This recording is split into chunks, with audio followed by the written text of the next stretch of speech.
We'll call the meeting to order at 6:01. All board members are present. First up is review and approval of the February 8th deliberative session minutes.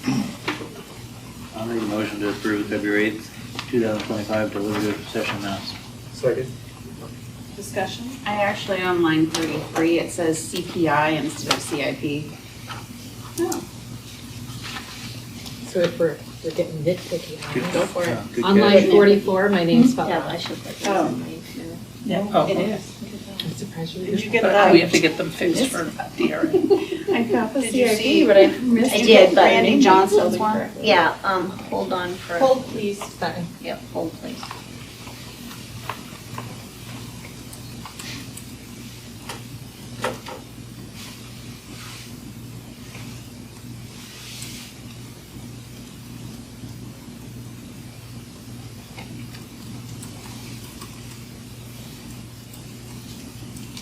Okay, I got the CIP one.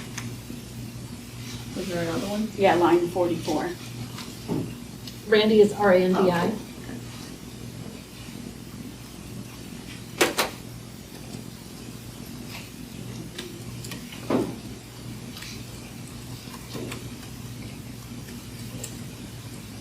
Okay. Anything else? Do we need to re-amend the motion? Do we need to amend the Because we need to motion? account for the amendments. We need to account for the change. Right. Yeah, so we need to make a motion to approve the February 8th, 2025 deliberative session minutes with corrections. As amended. Yeah. As amended. Second. Any additional discussion? Okay, all those in favor of the motion as presented, do so by saying aye. Aye. Opposed? Abstention? Okay, motion carries. Review and approval of the public meeting minutes. I'll make a motion to approve the February 11th public meeting minutes. Second. Discussion? Okay. Anyone? All those in favor of the motion as presented, do so by saying aye. Aye. Opposed? And I'm abstaining. And next up, March 25th is our next board meeting at Belmont High School.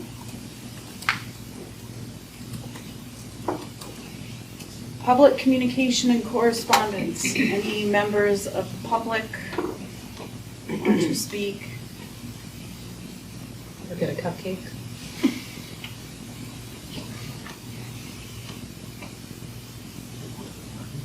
Seeing none. Student club presentation. We did not have one this evening. We do not have one this evening. Board member reports. Mark? I got a bunch of phone calls about the transcript issue. It's on the notes, so Yeah. we can discuss it then. Congrats to the boys basketball for their win. Felt bad about not being able to get down there, but whole family was sick that weekend. Okay. So it's like a big couple of weeks for state champions. The Oh, high school robotics, robotics took the state championship on Saturday. I was there. And then an elementary school of ours took it on Sunday. So we had a middle school one, we could have triple crowned, swept the whole thing. Goals for next year.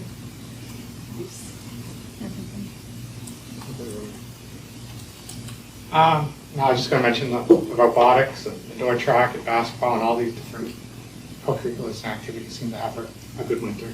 And I'll put a plug in for hockey that students can attend the semifinal free of charge, so definitely let the students know. I think any level, like elementary, middle, high school. So Anything else? that is it. I just want to recognize that this is Randy's last board meeting. And, There are well, I cupcakes. didn't bring them, so Randy brought cupcakes to celebrate her last board meeting. Actually, so that we should have, celebrating her work on the board, so we appreciate that. Your voice will be missed. So. I love how everyone thinks you're all like them. Now I get to be on the other side. Yeah. You'll hear it. Okay. Turn it over to you. Looks like we have a BHS report today, so. Yeah. So we started, and the last time Tyler and I were here, we had the request to go back and ask a bigger pool of students about Alma and what they felt about it. For the most part, we still had the same results come back to us, that people liked it more. They felt like it was more clear. And then people liked how it was more automatically, they saw the changes of how they were doing their courses whenever a grade was put in. However, the people who did disagree felt that they didn't like how Alma doesn't have their transcript right on it. They have to go to their counselor to get it when we have Alma. So that was something that people liked about Empower more.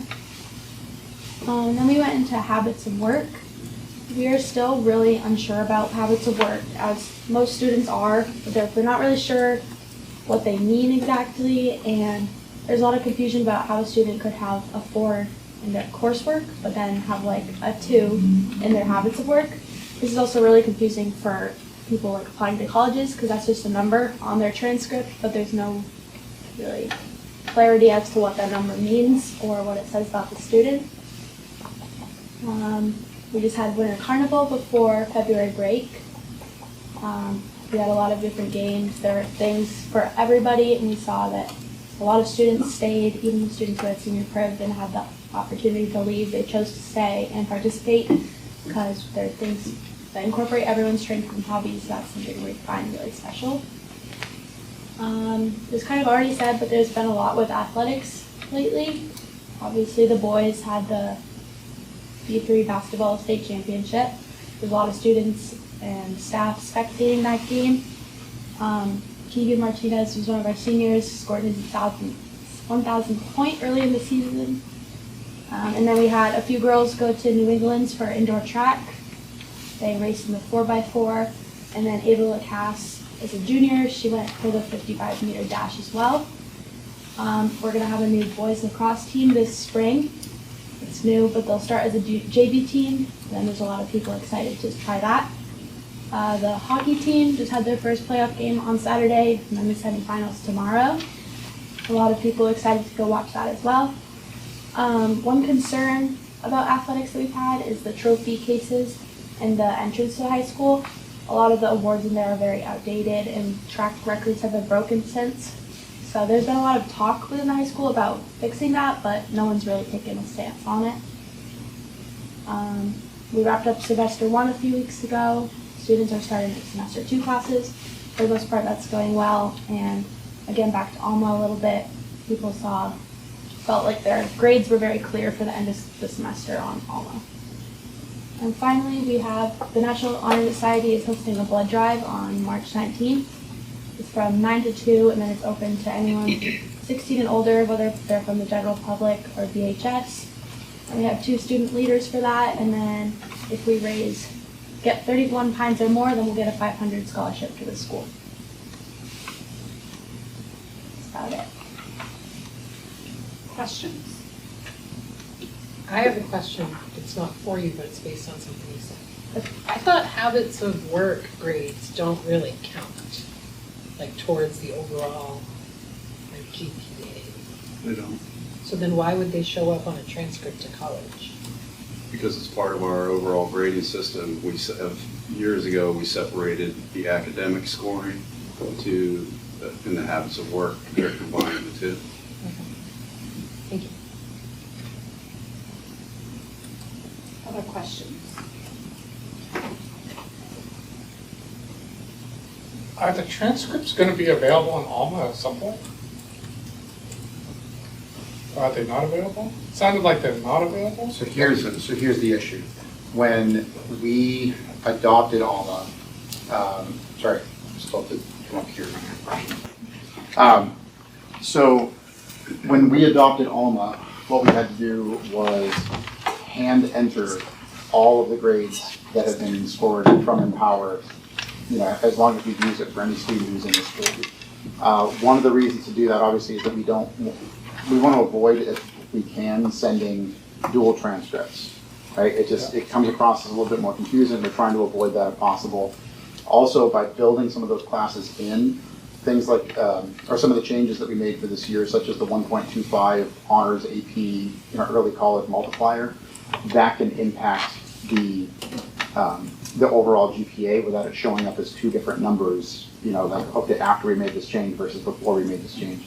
Because the board knows we decided to make that retroactive, right? So an honors class that a student passed in freshman year still got the 1.25 bump now.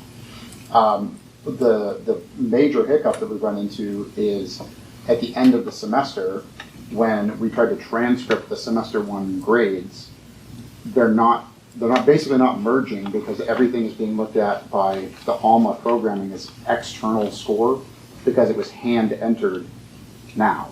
Now they're internal scores, and they're coming up with this strange rounding scale, because if that score falls within a certain range, then it's rounding up, or at one point it was rounding down, now it's just rounding up in ALMA on the transcript. So we're still trying to work with ALMA and basically try to create programming to make it work, for all those things to merge and for it to continue to work forward. What we've been able to do as of right now, the cumulative GPA for all students is accurate. We've gone through and hand done that to make sure that that's legit, and that's fine. So that is something that obviously the first 3 years of the transcript in the ALMA transcript are accurate, as is the cumulative GPA. But the semester one report card is where accurate semester one scores are reported right now. So what counselors are doing, instead of just sending the transcript, they're sending the transcript and the semester one report card with a note that explains this is why we're also including that. So the cumulative GPA that's on the transcript is accurate. The semester one report card grades are accurate. We're trying to figure out how to merge those two, and it has proven to be a tough one to work with ALMA to do that. As Maddie and Tyler have alluded to many times in their board reports, including today, for the vast majority of uses and reasons, ALMA has been great. Yeah. Right? The ease of use, the ease of access, and all that. What we're finding, though, is merging things is complicated. So, but it sounds like it's going to be complicated until we get more help for a few years. But at some point, sorry to the upperclassmen, but at some point, the incoming freshmen are going to be in it completely, and we won't have those issues, correct? Well, true, and we are trying to resolve the issue for our current seniors, juniors, and sophomores. Yeah. So we're not just like, we'll forget it, we'll just kind of continue to do this. Our hope is that we're going to be able to find a way to patch those through and resolve it, but it's got to be a programming thing. It's not just, we don't push a couple of buttons and it pulls the score. The weird thing, and I'm not a computer programmer, I'm far from it, but the strange thing is that ALMA can create the course score just the way that we wanted it to create, because semester one grades are accurate, they're legit, they're reporting as they should on the report card. But for some reason, the report card number, we want that number right there to go from here to here, and it can't do that. So it can create it, we have the number, we just can't move it from the one spot to the other, and that's, again, it's going to have to be something that is specific to us by the sound of it, and that's what we're trying to work with ALMA on. It has been complicated, it's literally daily a process that we're trying to go through right now. So why is it specific to us versus other schools that use ALMA? Because they either were straight up 1 through 4, it's like different grading protocols, because they have a 0 to 100 side of ALMA, they also have a 1 through 4 side of ALMA, and we're trying to some degree to merge the two. We're also not trying to do just internal grades, because we don't want to do the dual transcript. We could have sent 3 years for our seniors of an empowered transcript, and then sent, just this year's, but that creates complications and potential miscommunication too. So the effort in literally, I don't know if 100 hours is right, but a lot of hours have gone into actually just inputting those grades as we go. So the second question is when way back in July or August or September, did anyone look forward to see what transcripts we're gonna look like? We've had to build everything from scratch. So we are learning this year how to use it, how to use the program, just like Alma is learning how to use us. So Okay, so you're saying that there was no way to project forward in August to what a transcript was gonna look like in January? no, we had many hours that we worked with. I think she's in a different position in Alma now, or she might have left Alma.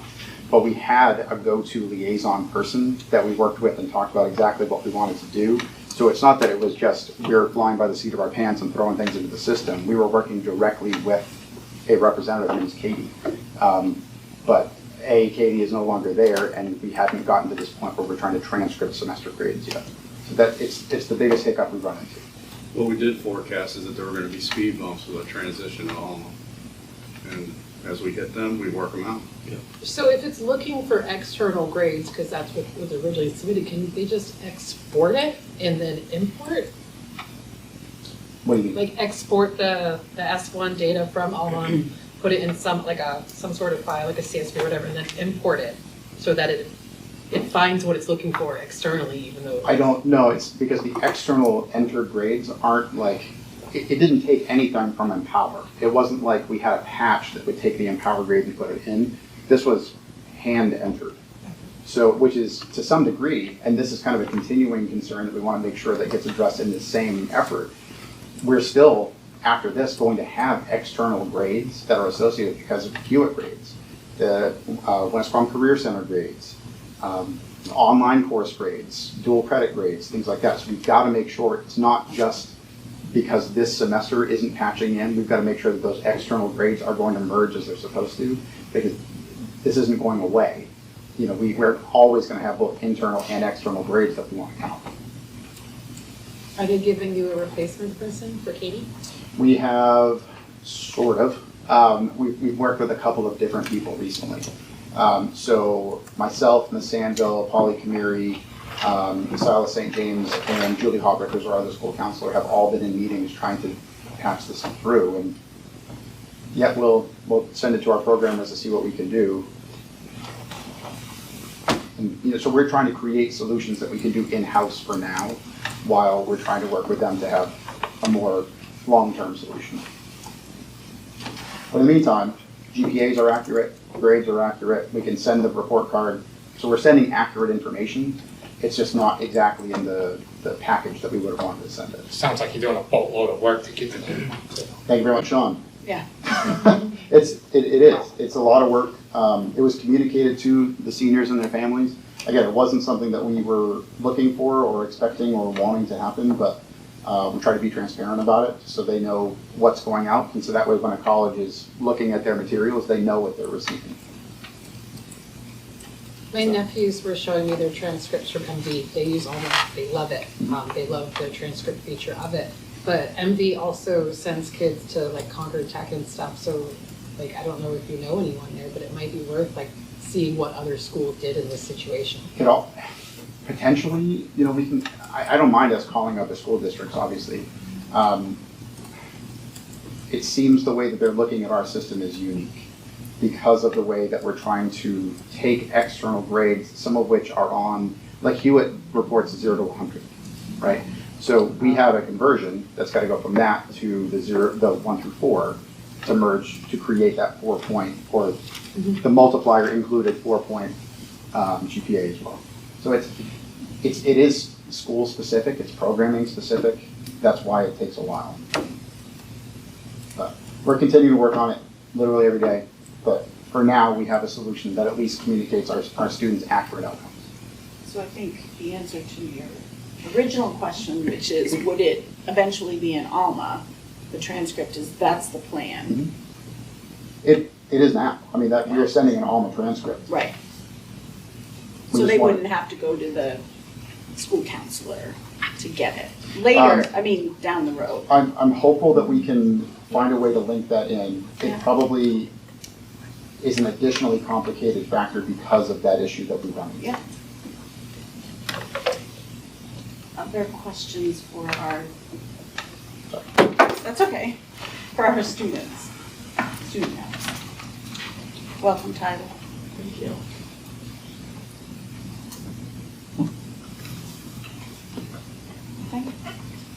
All right, thank you. Thank you for bringing us more information I around. have one, sorry. Oh, So the issue with the trophy case, and I totally agree, I actually looked at it one day and I saw things from when I graduated high school, which was sad, because it's old. But is someone going to take charge of updating it with current trophies?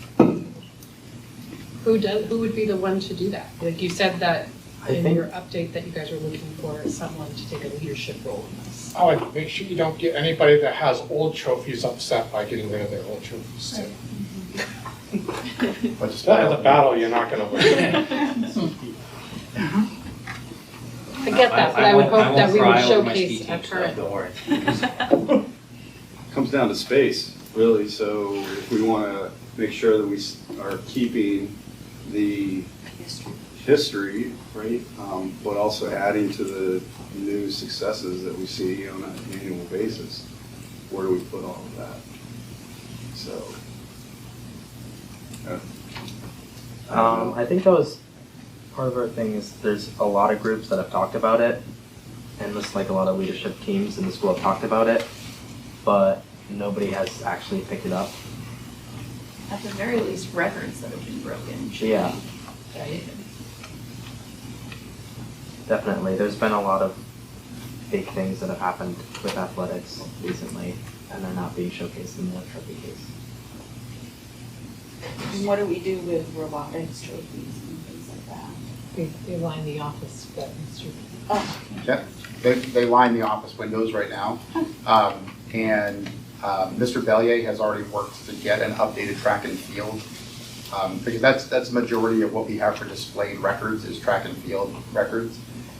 He already has that on order, and he has it so they're replaceable versus the ones that just go up on the wall and you can't replace them.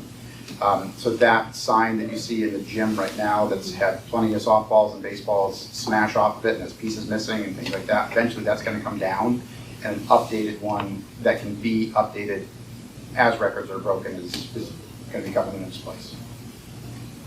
When we had had the discussions about the mascot and people showed up to talk to us, one of the things that they had mentioned was what schools did is they dedicated one section to like the historical stuff and like the big wins of the previous ones. Like it might be useful to maybe condense them. I don't know if there's a trophy case at the middle school, but since that was the high school, you could put some there to honor those that went there. Aaron's got his own. We got pretty That's full very trophy cool. cases. Yeah. That's a challenge, right, because space is definitely an issue. Yeah. And historically, we've had a lot of trophies from a long time ago. And I think, Sean, you're right, and that people don't like to see their trophies go away. I'm sure people like to see them at least displayed though too, especially if there are students here. But it's hard to navigate, but we should have some sort of cycle. I didn't realize that it was an item of concern. We'll take a look at it. okay, thank That's you. what we do. Any other questions? Okay, thank you.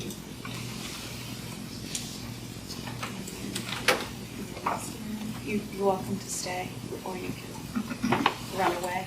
But you have to take a cupcake. I was like, but you have to take a cupcake? Okay, So- Tyler wants to stay. He just got here, so he's, Take a cupcake anyway, there's a lot. yeah. Because if you buy in bulk, it's cheaper. Because of the price of eggs. All right, principal's report. Aaron, Ms. Chubb. Hi, everybody. Hi. So I started off my report by highlighting what's been going on with arts integration over the course of this school year, which is on top of the regular art classes that the students take weekly. So we're really fortunate that we have 2 blocks a week that are set aside just for art integration, where the art teacher and the classroom teacher collaborate on an art-related project that also supports the curriculum. and every grade level has had an opportunity to take part.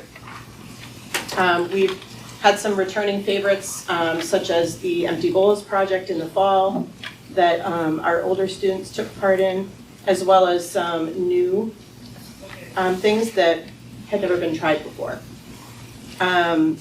The second grade project, working on the art style of Sol LeWitt, was chosen to specifically support those students in strengthening a specific area in their habits of work. And it was really nice to see that practiced through a collaboration with art and classroom, and to see those results come back to the classroom with the kids.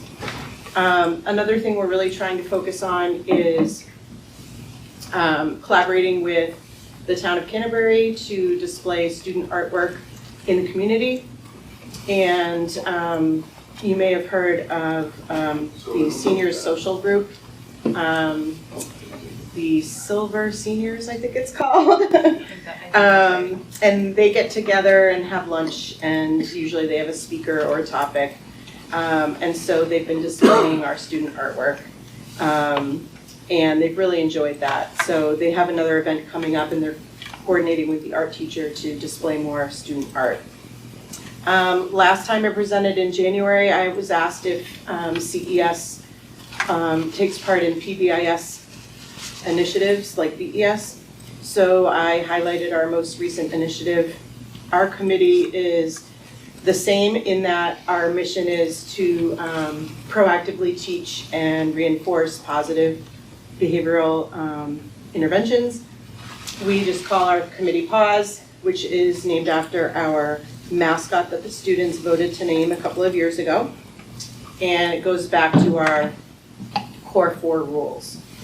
So we created an empathy challenge for the month of February, and I described that in the report. And we are currently working on putting together our next initiative, and our goal is to incorporate our student delegates into helping create the initiative based on what they would like to work on as a student body. I highlighted a few of our activities and events. One that I'm excited about, we actually gave it a try because Mr. Hill highly recommended it. Ned's Mindset Mission came, and the presenter did such a great job engaging the kids. Storytelling around some really great concepts of never give up, encouraging others, doing your best, and doing that in a way that gets the kids excited, whether they're 5 or 10. They were all really excited about it. And he did these different yo-yo tricks to demonstrate the different behaviors and concepts that he was trying to demonstrate to the kids. And then at the end, if they wanted, they could get yo-yos. And we created a Ned zone outside where the students could practice.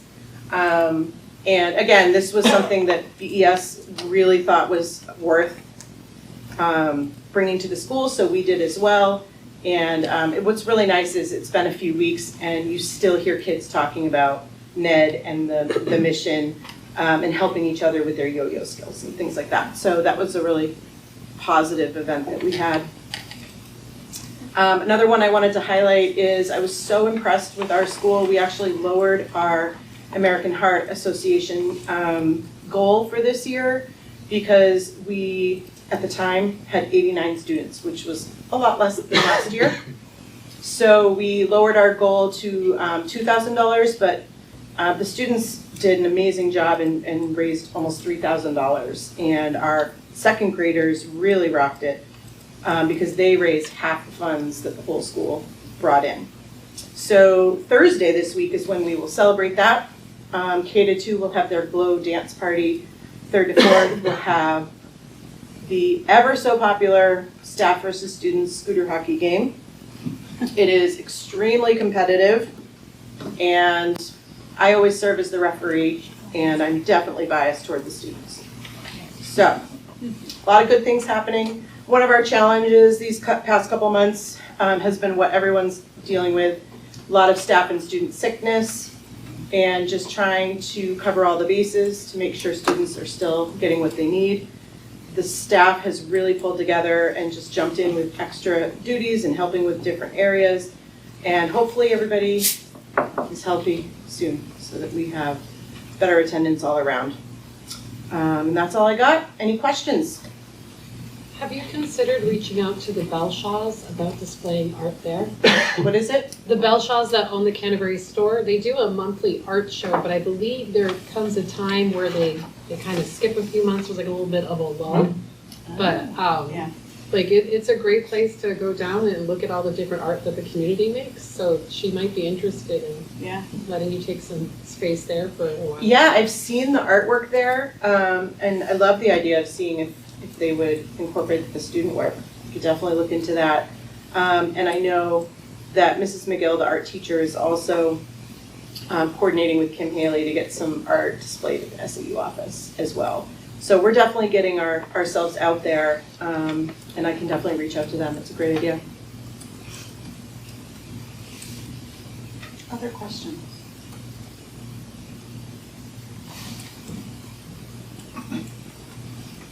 Okay, Thanks. thank you. Next up, Mr. Hill. Good evening, everyone. I have a few things in my report. I shared a little bit about reading for some of you who may not have been as familiar with what we've done over the last several years. And I included Scarborough's reading room in there just for perspective. It kind of gives you a framework to think about it. And a lot of the work we've done with Hegarty and Foundations has been focused on the bottom, the blue sections on that reading rope, word recognition. And so we're looking more at language comprehension now, and that's what a program like Wit and Wisdom would help us with. I highlighted several events that have happened over the last couple of months. It's been busy, it's been fun. We came back from vacation, had 2 great events. Another school-wide assembly where we celebrated a lot of student and staff work, and then our Title I staff, with support from our PTO, put on a reading night for our families on Thursday night, so that was well attended as well. Kids were super excited to win books. And I actually got parent feedback about the fact that following that event, their kids are reading more than they had prior, so serving its purpose, it's good stuff. And I shared a little bit of information, just stuff I picked up anecdotally as we've gone through this budget season with other districts. I've talked to Mr. Tersi a little bit about, as I talk with parents and families in our district, they're not knowledgeable about what the budget is, or even what the questions are on the ballot, the warrant articles, or the petition warrant articles. So I just shared some thoughts that I guess pointed at, how can we better educate people? And it's a frustrating process, I guess, as I'm sure you guys know. We deal with it, trying to push information out to families at schools, and families don't always take advantage of the opportunities we present. Everybody's busy, so. But some interesting points in there, just, as we try to. So would a recommendation be, like, during budget season, all the PTOs, CES, BES, having like, I'll say the superintendent, but or like a board member attend a meeting to kind of answer questions or give information? Yeah. Because I do feel like if we can hit the PTOs, in theory, they talk to other parents, and that helps kind of funnel the information out as well. Yeah, we do try to do that. I talked to our PTO, and they put some information on social media, which maybe more people read passively, as opposed to having to show up at a certain time in a meeting or something like that. I love the idea of coming up with something that shows you the budget increase and inflation to see what it actually was. That was pretty smart. Timberland, And if we do that, we should also show what runs their tax base as opposed to our tax base. That's a whole different demographic over there. Timberland. Yep. That's comparing apples and oranges. Well, no, I meant like what would ours look like if we said, okay, But I'm just saying, I saw what his comments were about that one. They have a lot more business. Oh, yeah, Tax no. revenue, that's what I mean. That's why when that statement where he says, it really hasn't gone up that much. Well, they've got a lot of business, a lot of new homes out. They've gotten a lot more. than we do. As far as like, it's like comparing us to Toby. That's basically what it is.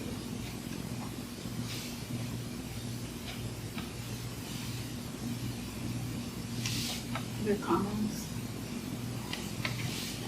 I'd be more than happy next budget cycle, get in front of people and talk about the budget. No problem with that. Great, work with the PTOs to do such. Just a matter of getting them out. It's the best way to do that, get the information out in front of people. We could do, I'm not necessarily saying I want to do this, superintendent, I'm just kidding. But we could do small snippets of videos or something to TikTok? TikTok, yeah. TikToks, yeah.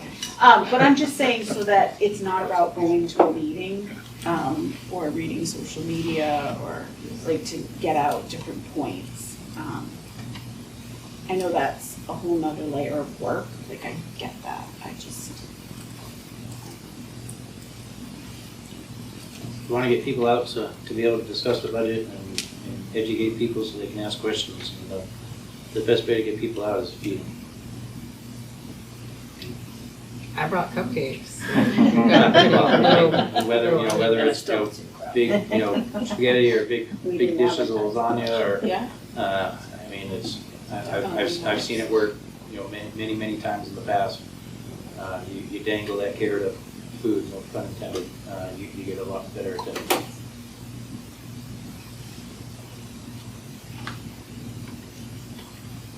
Since now we know where to buy cupcakes in bulk, right? Superintendent Tracy on TikTok could be catchy. Right? Yeah.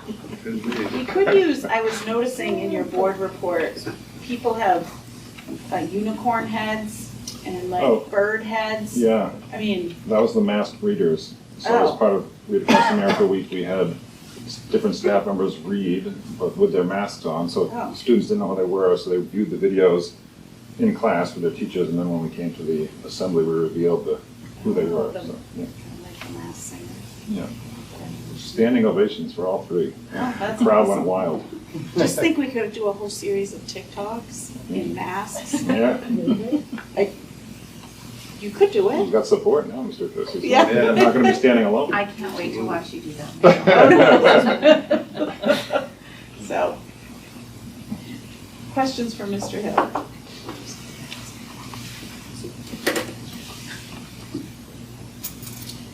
Okay, thank you. Mr. Poe, Hey, everyone. hello? I want the board to know that I tried very hard to bring maple syrup to you all tonight. Because you knew I was gonna Just, ask. Almost there. Almost So, ready? Started to boil end of last week, just haven't been able to can all the stuff Yeah. yet. So it's still pretty early and quite a interesting season if you kind of read the beginning of the report here, Yeah. so. But I tried really hard to get you at least little samples, but it was not quite ready yet, so.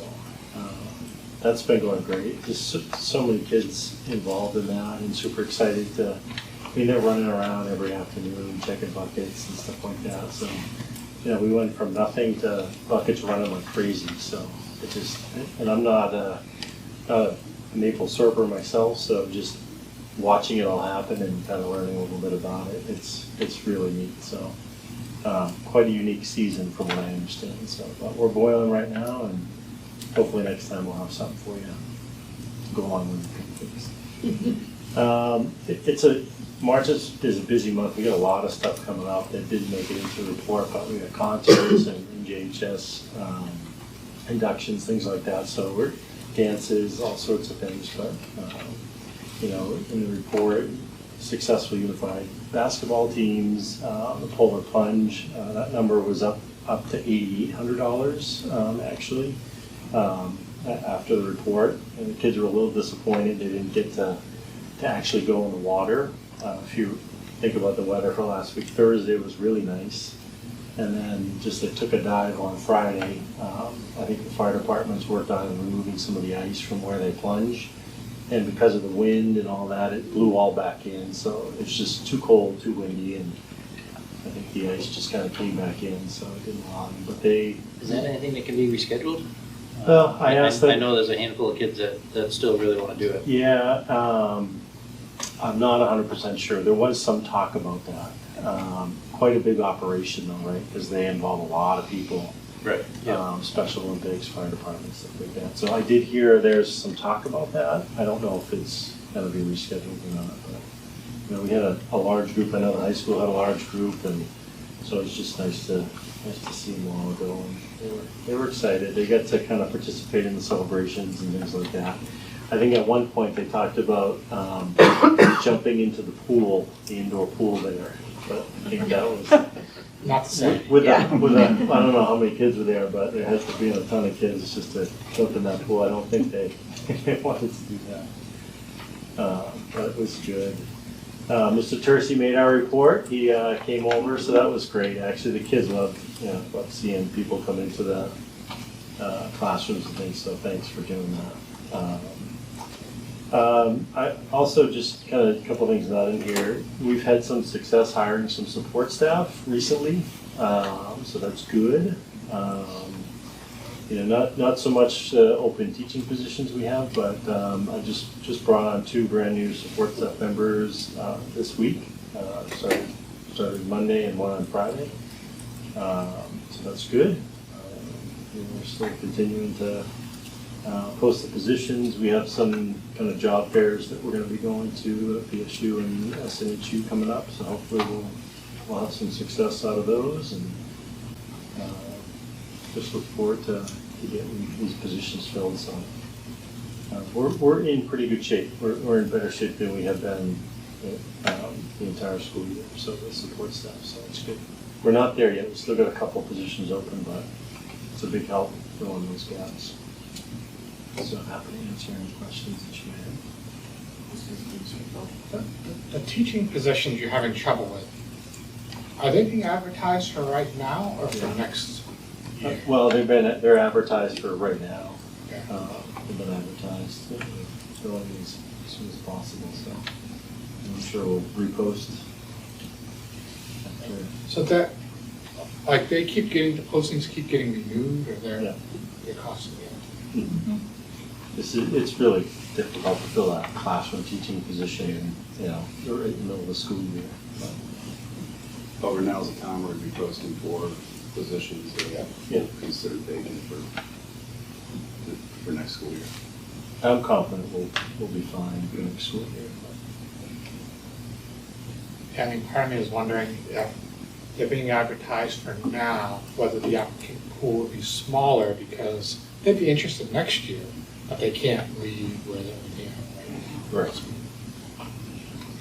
Because sometimes you hope to pick up someone that's, graduating, mid-year or something like that. That occasionally happens, but, or someone that moves into the state, relocating, stuff like that. Sometimes you get lucky with that, but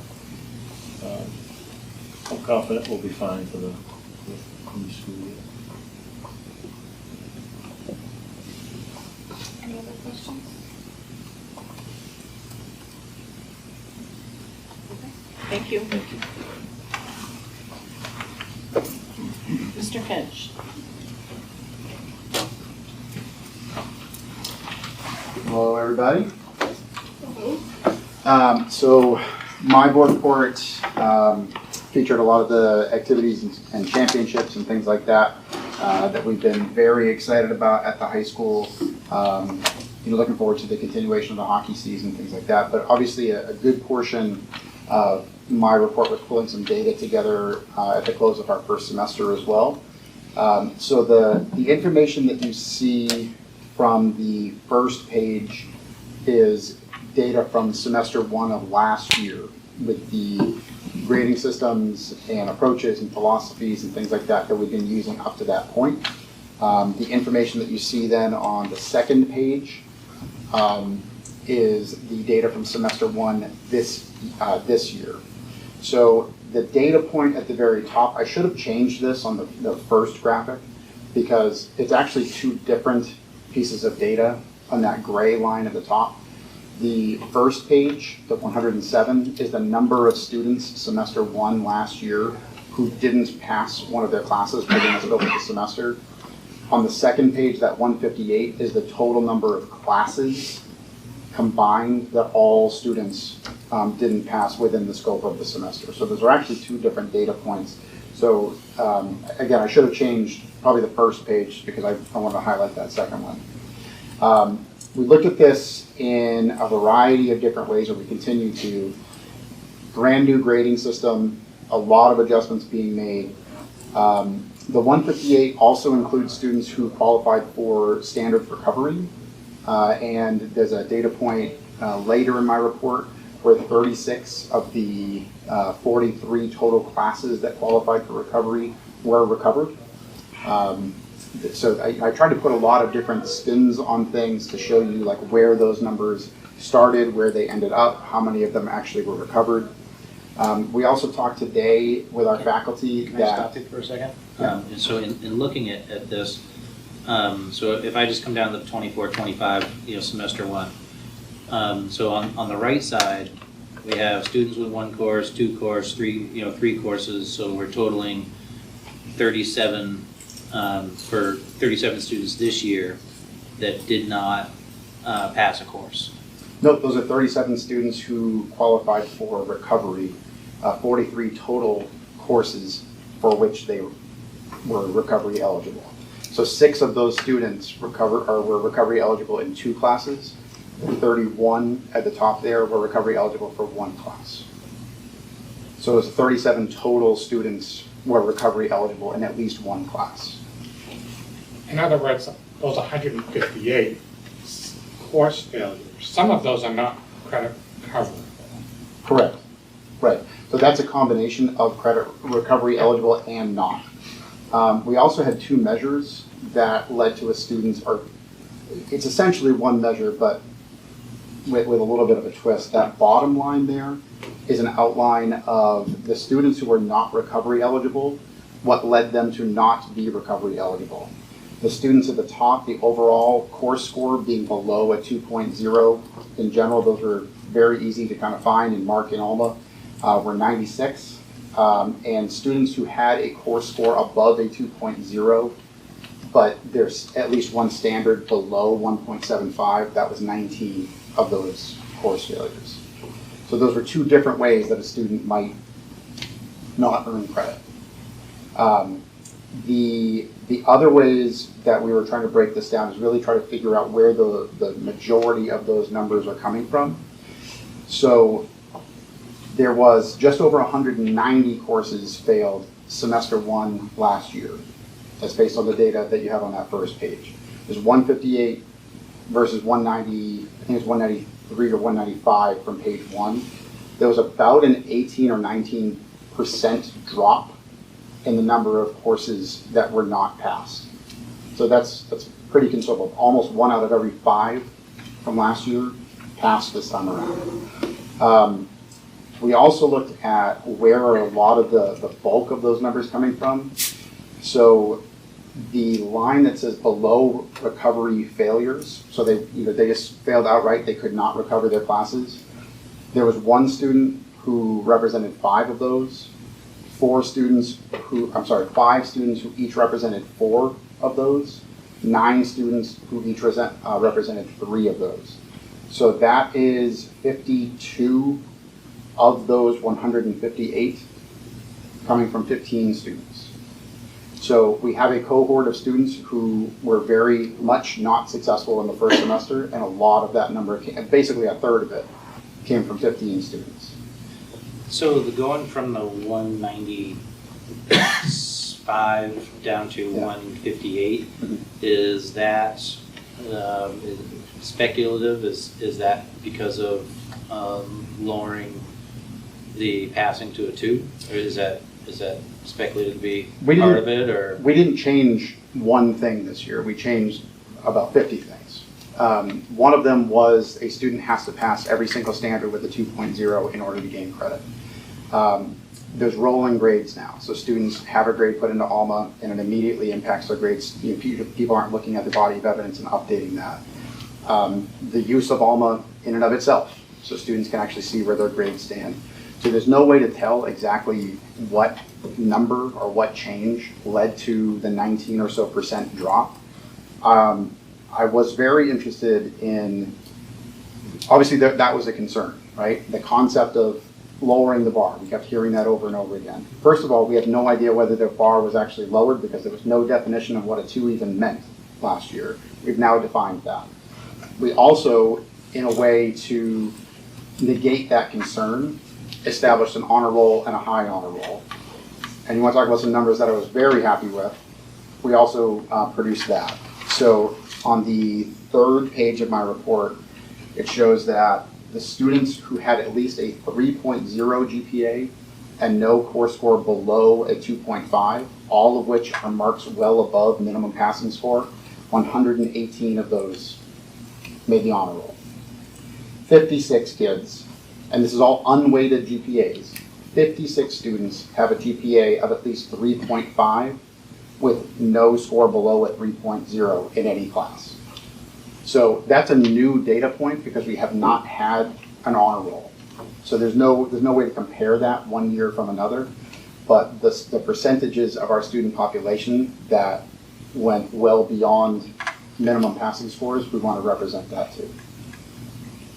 Standards recovery numbers are there. Again, 36 of those 43 classes were recovered. Of the students who even went to recovery one day, only one of them didn't recover the class, and that student went twice. 36 out of 37 who attended at all, 97%. So recovery was successful. These are all numbers for us to look at and decide, are there tweaks that need to be made? Do we need to adjust what the recovery eligibility number is? This is all new data because we haven't used this before. Did you happen to tease it out further just to see which class, like, is it 50% of the freshman class? I mean, which group is struggling the most? It's more underclassmen, and that's very typical. The transition to high school and things like that. I can absolutely tease those numbers out. We've heard a lot that the transition can be tough, so I'm just wondering how many of those students are freshmen. It again, showed up that way. Particularly some of the students who, were across the board, really struggled academically. A lot of them were freshmen. But these are all numbers that we want to tease out further. One of the things that I talked to Ms. Sandville about today was, okay, so let's start taking that cohort of students who failed 3, 4, or 5 classes. What was their attendance like? Let's start pulling that together so that way we can refer that to our at-risk team and see what kind of changes we need to make. These are new data points that we haven't been using in the past, a lot of which we had to create. We had to create a definition for success. And a lot of the students met the definition for success the first go around. One of the things that you've noted in here, Mr. Finch, that's new this year as well is the introduction of a 0. Yep. And that has a significant impact on the student's score since you're averaging. So a 0 can be devastating if the student's not turning in the work and they get a 0.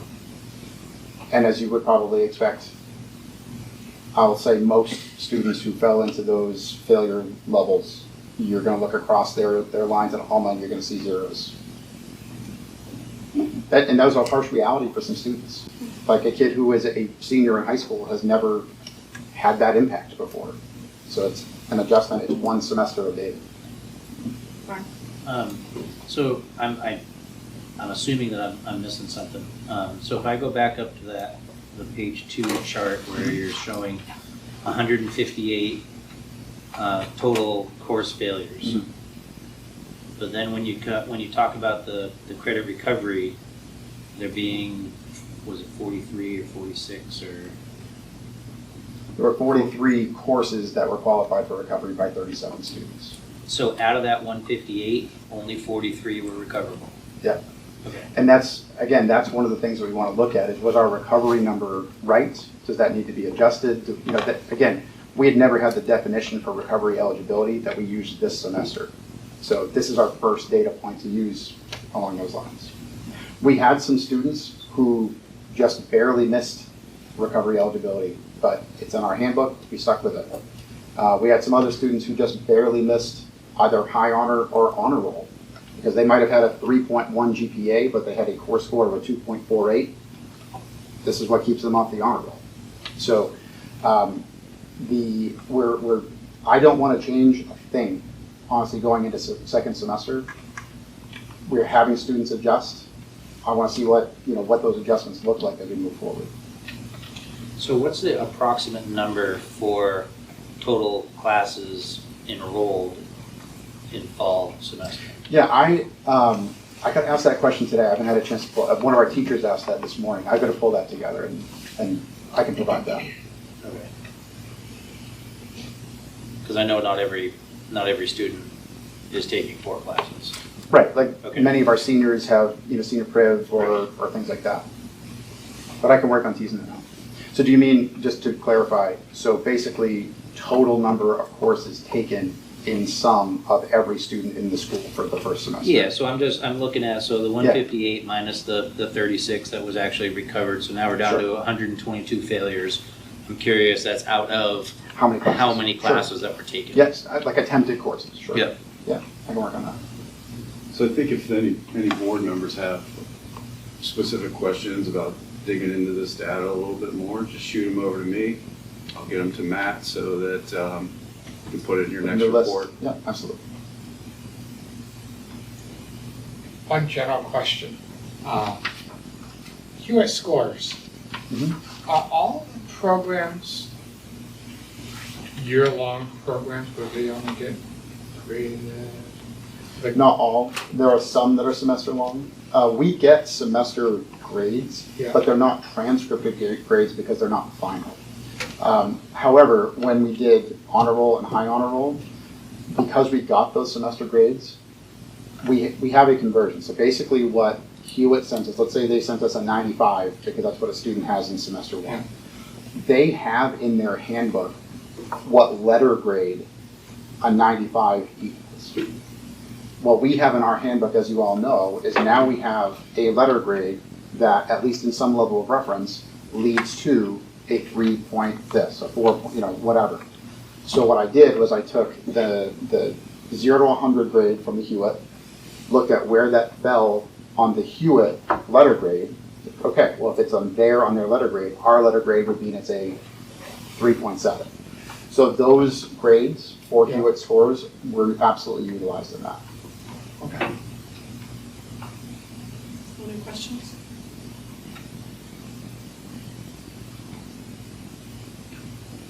I'd like to see, because you've done it for us before, I'm not going to have it right, but as you dig into, are there certain, I know, I think it was last year, maybe the year before, you looked at math. There were a lot of math. So I'd be curious if, in addition to like, were there freshmen, are there, grade level, are there also like areas that, I'm assuming that's part of diving a little deeper into. These numbers aren't just a number on a piece of paper. We pick them apart, do some diagnoses. Overall, for the first semester, and a lot of changes, it showed improvement. There's some big steps forward. So, other questions, email Michael. Michael will forward to Mr. Finch. I hope to see you all at tomorrow's hockey game, 5 o'clock, PSU. Thank you. Thank you. Yeah, it's early. Okay, dropout data. Yeah, so I can speak to that. As you can see, for the 23-24 school year, because that's the most recent data that was posted on the Department of Education website, you can see that we've actually seen a decrease in the total number of students that are considered dropouts, but the percentage is a little higher because it's a percentage of the enrollment number. Because as our enrollment drops, that's going to impact that percentage. But you can see we had a decrease from 9 in 22-23 to 4 in 23-24. So that's a significant decrease in that number. What I always struggle with every year is that they consider students that are seeking alternative diploma options, like the high set, are considered dropouts. So out of that 4 students that are considered dropouts, 2 of them actually received a diploma. Right. So that's the challenge there. In the past, we've had students that have have enrolled in Job Corps, and they're able to practice in an apprenticeship and a trade or a skill set and get a high school degree equivalency, and they're still considered dropouts. So I feel that this is improvement because we have fewer numbers of students that would be considered dropout. A true dropout, we had 2, where the year prior we had 8. So I see that as improvement. Your percentage is a little higher because our enrollment number is low. Question? My brain's not working, but is the percentage of a certain grade level or the entire high school? It's the entire high school. We gotta keep in mind, students aren't able to drop out until they turn 18, so you're talking about upperclassmen. But it's 4 out of whatever our total enrollment is in high school, not 4 out of the class. 4 out of over 330 students.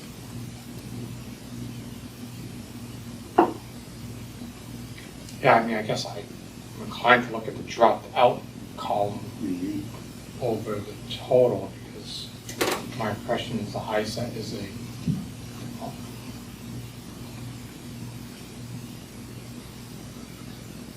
Can I clarify that? Sure. Just so everybody's aware, the high set is not actually a diploma track. It is, they call it a high set completion certificate.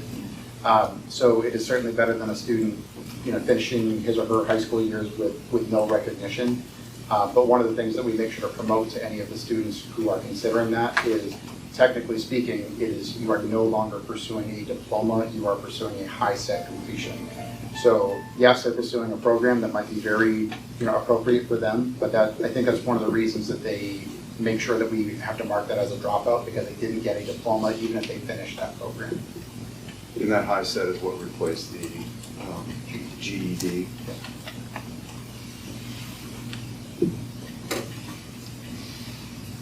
Anything else? Thank you. New business, CES Robotics Club. Establishing a robotics club at CES, looking for the board to approve the request for the charter. All the information's in there for you. And we wouldn't, because this says an advisor stipend may be provided by Appendix B, but it won't be It's up right to- now. Not right now. That's what I mean right now. Yes. Motion to approve the CES Robotics Club. Second. Discussion?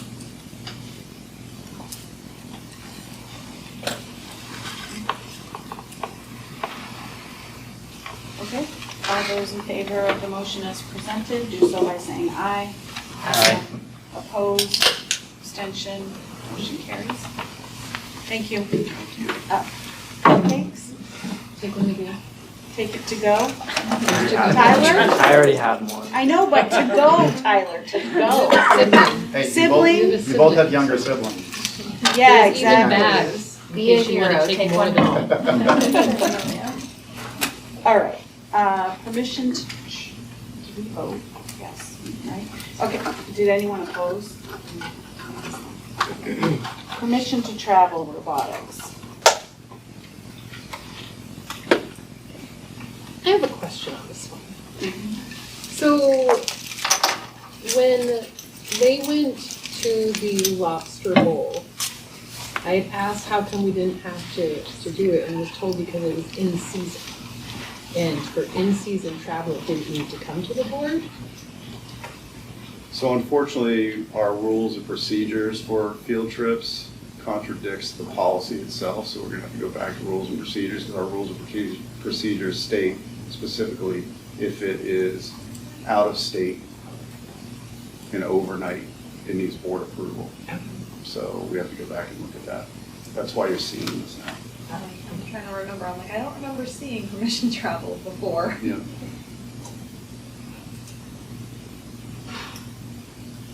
So it's very clearly outlined who's going, Fantastic chaperone. right? 2 of them. 2 of them, yes.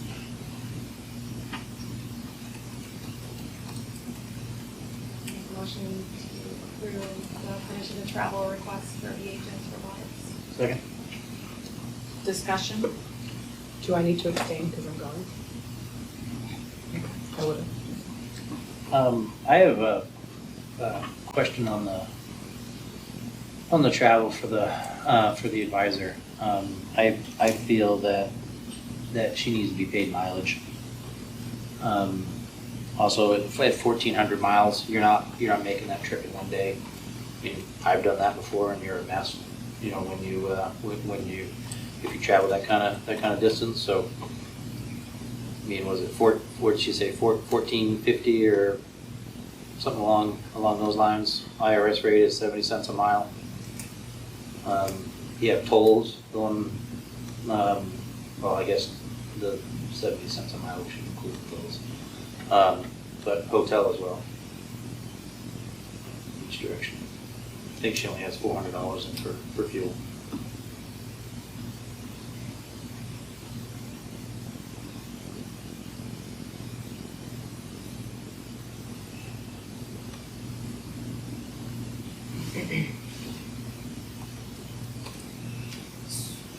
So to clarify, because the motion on the table is to approve the trip, and I know you're bringing up, are you asking? Well, yeah, so motion on the table and then that's discussion.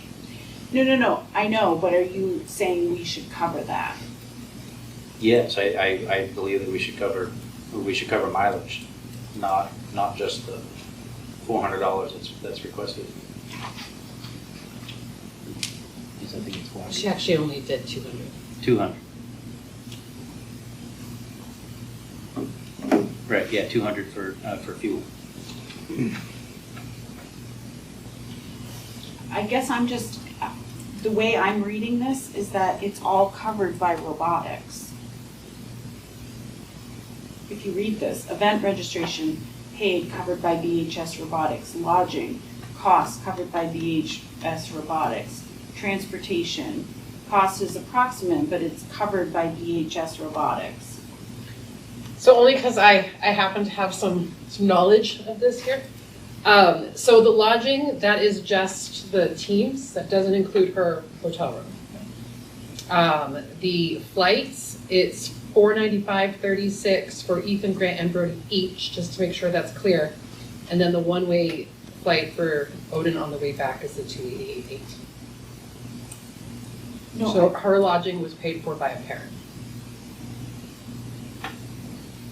So I talked to a travel agent about how like this would work with team travel, and they told me that historically what happens is the cost for the coach would be included, and then you take a whole amount, you divide it per student, and then you look to fundraise like those costs.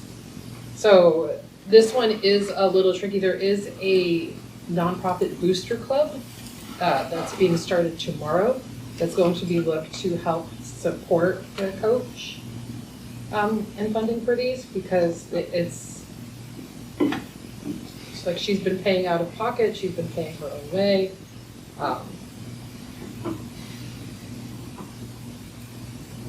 But for the simple fact that she's traveling. No, I'm just telling you that this is not,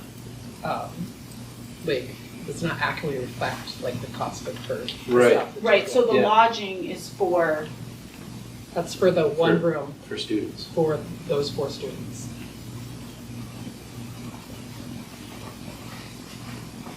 So, I mean, as advisor, I feel, I mean, with the performance that they've shown repeatedly, I mean, at a fair minimum, we should be picking up our advisors' lodging, not only while there, but en route to there, including mileage. What's that, Debbie? I'm not saying we should cover or not cover it, I just was wondering, I mean, like, you know, softball team traveled to Correct. Florida last year. So I know that, I mean, as a parent, I paid my way for the kids, and there, I mean, I just wanna make sure it's clear amongst both co-curriculars, athletics, that it's the same, no matter which team it Right. is, robotics or Yeah, because the policy states that we're not supposed to cover the chaperones. Was I the know coach a when band, chaperone? they are considered the chaperone. So when band goes, they're supposed to pay their own way. Now, Right. sometimes the travel agencies, depending if they're using one, but again, that's really making the students pay for an adult going. I would vote for consistency. Right. Whatever we do everywhere, We we do have it to- here. right. If we want to change it here, we change it for everybody. I don't agree. care either way, I don't. Right, I don't have a preference either way, but it just needs to be the same. I think we have to be consistent. So if we change it in policy, there's a budget impact, you just have to keep that in mind, so you'd have to budget for that. When you talk about consistency, so if we change the policy to address all co-curriculars traveling for some sort of competition, then we should budget for that, which we have not. And it wouldn't just be competition, it'd be traveling with the team. And you don't pay gas and a rate per mile. Right, if you want, yeah, It- yeah. Well, but I think there's a difference between going for competition, whether it's co-curricular or non-co-curricular, or, I mean, co-curricular athletics versus I wanna plan a trip somewhere. Yeah, I think there's a difference. There may be, but then like the softball team, they plan to have a game. So are you saying that's a competition and then is it covered? You just have to be clear in the policy. Right. That was my only. What policy did? But Michelle, I mean, to piggyback off, off of that, I mean, I would feel that there's still a difference between, traveling to Florida, for a trip for spring training, and you play a baseball game or a softball game, with a team down there, versus attending a national competition. Right. I think it's drastically different. How about the bus ride for the hockey team playing a playoff game? Boosters paying for that, it's fundraising. So we have an organized hockey team within Shaker Regional that the Shaker Regional is not providing transportation for? I would think that's also ridiculous and that we should be. We don't have the money for it. We should be providing that transportation. Why? I mean, if you can't provide the transportation and fund it appropriately, then why have it? I just think we have too many variations. I would vote for consistency. However we want to do it, we should just be consistent in how we do it. If you're co-curricular and you want transportation, we provide it for all co-curriculars and athletics. And if we don't provide for them, then we don't provide for anything. Like, just make it consistent. So I it's don't know my- what the budget impact is. On my last day, I will throw in my 2 cents. So from what I've seen is, like these teams, like they'll get sponsorships and they'll do what they can to raise money and then it all goes into the student activities accounts. And as we've discussed here, like those expenses are for student only, which is why they're able to cover their flights and hotels here. But it doesn't cover the cost for coaches, like they can't touch that. Which is why they need things like the booster clubs, et cetera, to help with that. Because if money's gonna continue to go in there for sponsorships and donations and things like that, then like there has to be some other way. So their hockey team is fortunate to have that. I think there was a football one like before. I think I saw a baseball one. So it is, I think, acceptable to look to these organizations to help cover the costs that, because you can't budget for if you're gonna make it to a state championship. Like,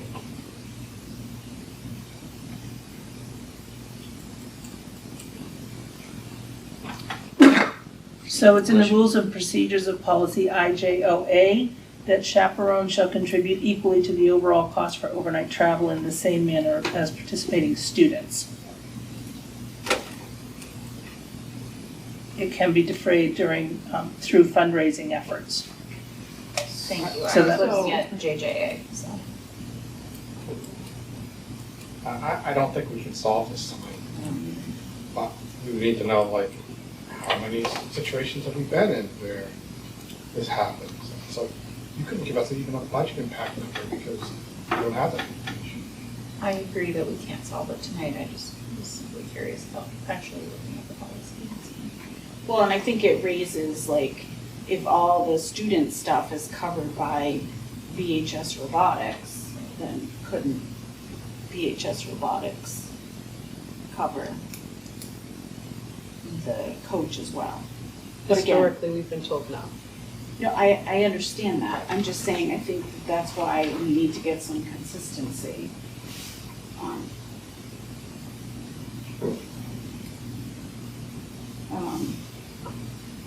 So the motion on the table was approving this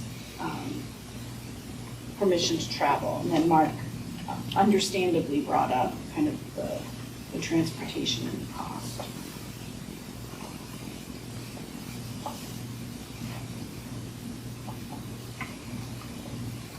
So we have a second on the motion. We had a second on the motion, right? Jill and Mark. Jill and Mark. Yeah, I'm inclined to vote on the motion, second. But we can't fix that problem tonight, unless we're gonna make a one-off. I don't think the ask was to fix that problem tonight. I think That- it was just discussion. Yeah, I don't think that, like, she didn't ask for anything. I mean, it's a valid question, I just. We're gonna deal with it again when they go to Worlds for May. Okay, then all those in favor of the motion as presented, do so by saying aye. Aye. Opposed? Abstention? Motion carries. Can we kick this somewhere to policy? I have it, to- IJOA, the rules Kick and it back to procedures. Yeah, policy. Thanks. Look at those policies. Don't you like to look around? Okay. Literacy. Silas. Good evening. So what I've got in my report tonight is really just trying to lay out the process of how we've gotten to this point where we're asking board approval for some resources to teach literacy in grades K through 4. And I would characterize the process as lengthy, a lot of teacher involvement. It's been evidence and research based, and it's been challenging in a lot of ways.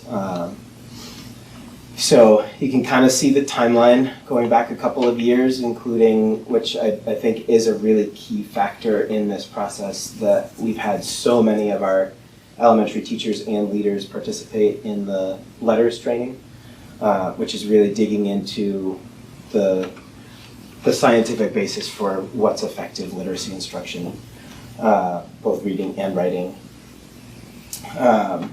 And right up through the pilot that is continuing. And for me and for the literacy committee, which you've got the names of the participants there, what we're really looking for is a coherent progression of skills. If we expect by the end of 4th grade learners to be here where they need to be in 3rd, 2nd, and so on. Common language, so that when we're talking about the skills and knowledge that students are building, we're all using the same terminology, and that kind of spills over into common routines as well, so that the familiarity of both learners and teachers with the way that we're instructing in literacy has that commonality, so that we're all kind of starting from the same page. And a consistent instructional approach and strategy, which for the committee really came down to knowledge building. So we've got kind of, and Ben included the reading rope in his report. It's the same concept. We've got the foundational skills to understand kind of how language works and how written language works, as well as that background knowledge that research really shows is so important for reading comprehension. So that knowledge building is a really key thing that we've been looking for. and there aren't all that many options for curricular resources for elementary literacy that build knowledge and integrate all the things that we're looking for. So with the acknowledgement that it's not perfect and that there will be work involved in implementing on a full scale in the years to come, we've got full commitment from the Literacy Committee as representatives of their teams in schools that we think the Great Minds resources will be best for our schools. And so the request today is to approve the purchase of Great Minds resources using the $20,315 that's in the proposed budget for next year that was labeled as literacy resources, and we're just giving a name for those in this request. So I'm happy to take any questions and hopefully I can shed some more light on what got us to this point. So just to confirm, so this was like the original Wit and Wisdom conversation, and then you talked to us about how they had come up with like a different thing, which is now called Arts and Letters. Arts and Letters, right? You've told us about this multiple times. And it was specifically geared for that younger audience, right? And it was going to be a little easier. It's not, well, there's a few things. So the goal of Arts and Letters was really to respond to some of the feedback that Great Minds had been hearing about Wit and Wisdom. Okay. Namely that it is pretty unwieldy, and that it can be difficult, or it's time consuming for teachers to prepare lessons. Okay. It's not a, let's open the book and this is what we're doing today, because the teacher manual just has way more in it. The biggest challenge right now in choosing Wit and Wisdom versus Arts and Letters is that Arts and Letters is not published yet. So knowing that we want to make this decision and say, this is what the district is using, by saying we're using Great Minds, it gives us, it's gonna be one of those. The other challenge is that in what we have been able to see from Arts and Letters, it's not too shocking, but the way that they streamlined it was to cut stuff out. And a lot of what was cut out is stuff that our teachers have found some value in for students. So it was kind of, we're waiting to see it, we know it's gonna be great, and then we saw it and it was, okay, there are some improvements, it's very pretty, and some of the substance that makes Wit and Wisdom great and challenging to implement, that's gone. So we have not had a chance for all teachers to try anything from Arts and Letters, and that's why I don't feel comfortable specifying Wit and Wisdom versus Arts and Letters, but to be able to say, we are in for a knowledge building curricular resource that is going to work for our kids and it's going to be work for our teachers, but we're seeing some of those gains start to happen for kiddos. So yeah, I hope that clarifies kind of why the request is phrased the way it is at this point in time. And then the dollar amount, it's already in, like, you're not asking for new dollars. This is dollars we already, because we knew we were going with one or the other. Yes. Okay. Yeah, those monies are in the proposed operating budget for next year. We wanted to highlight that there will be recurring costs for the consumables each year. Mark. So you identified some concerns about difficulty in planning. How is that going to be tackled and resolved?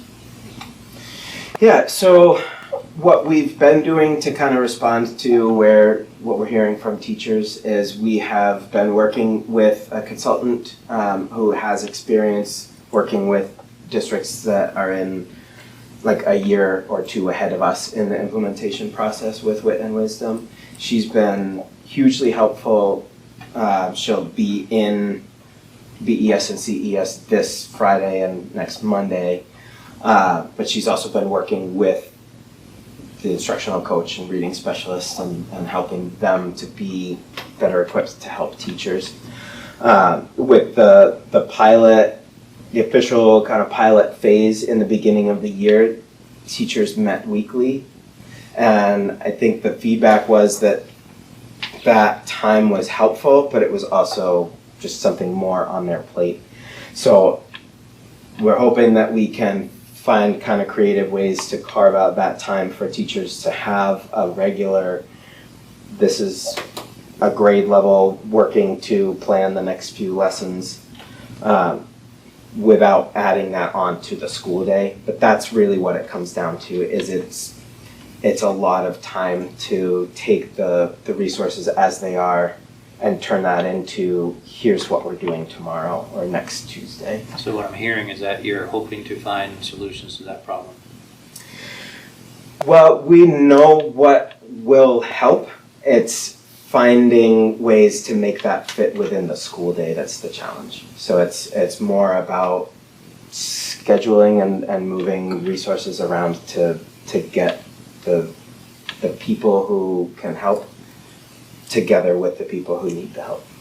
So has that process been looked at and resolved? Because this is the difficulty in the planning piece would be, or could be significant for your instructors, and if that's going to maintain to be an issue, you're going to lose buy-in. And if you lose buy-in, then all is lost. I hear you, and I think what I can say has worked so far is that teachers know who they can go to. They're getting more familiar with the process and with the format of the resources. And as we expected and kind of hoped, the amount of time that they're spending lesson by lesson is decreasing. But in terms of what we can do, we know through the consulting services that we've been working with, we know there are additional resources that help. Basically, here's something that is a structured lesson based on what's in the Great Minds resources that teachers are finding more and more helpful as they're more familiar with the structure of the program and how it progresses. And I would hope that would already kind of be the case. We're talking a 2-year, we've been into this pilot for 2 years? No. Okay, then I misunderstood. That's okay. It's about a half year. It's just this school year that we've been using these resources. Got it, okay. And not everybody's piloting, right? Correct. Or how's that, what's the scale? Like, what are we scaling to? Like, how many people are piloting versus? Yeah, so what's a little bit hard to say for that is at BES, 1st through 4th grade, with the exception of one teacher, have been really implementing Wit and Wisdom this year, not kindergarten. At Canterbury, everybody has been doing some, but to different levels of implementation. But how many are officially in the pilot?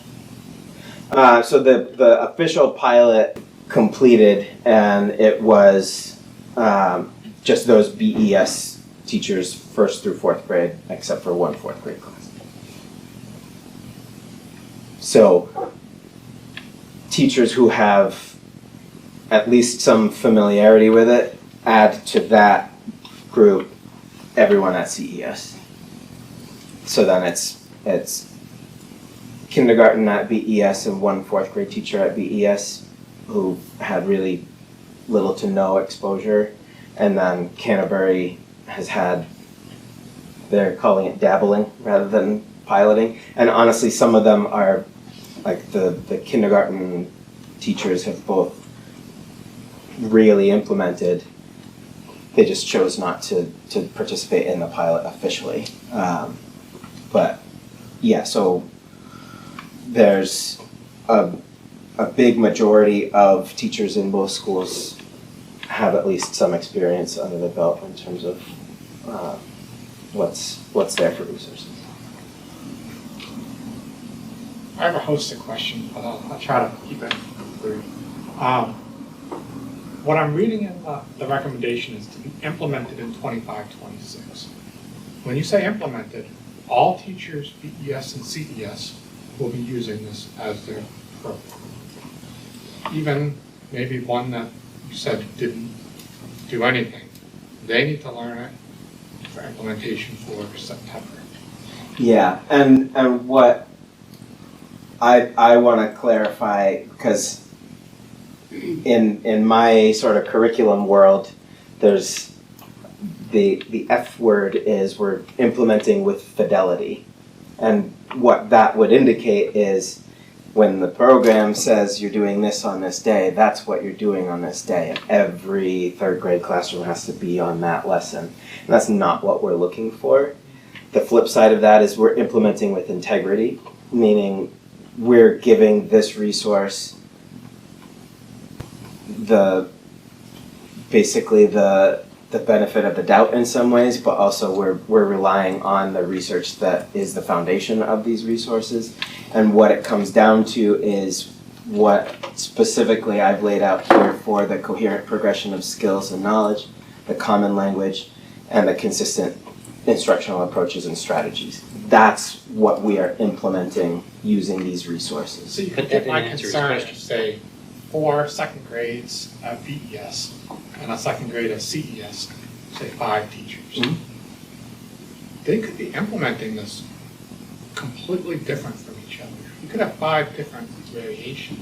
And what matters is that all 5 of those classrooms have that same progression of skills. They are using the terminology that's in the resources, and they have an instructional approach that's consistent with the resources and with what we're all talking about in our weekly and monthly collaborations.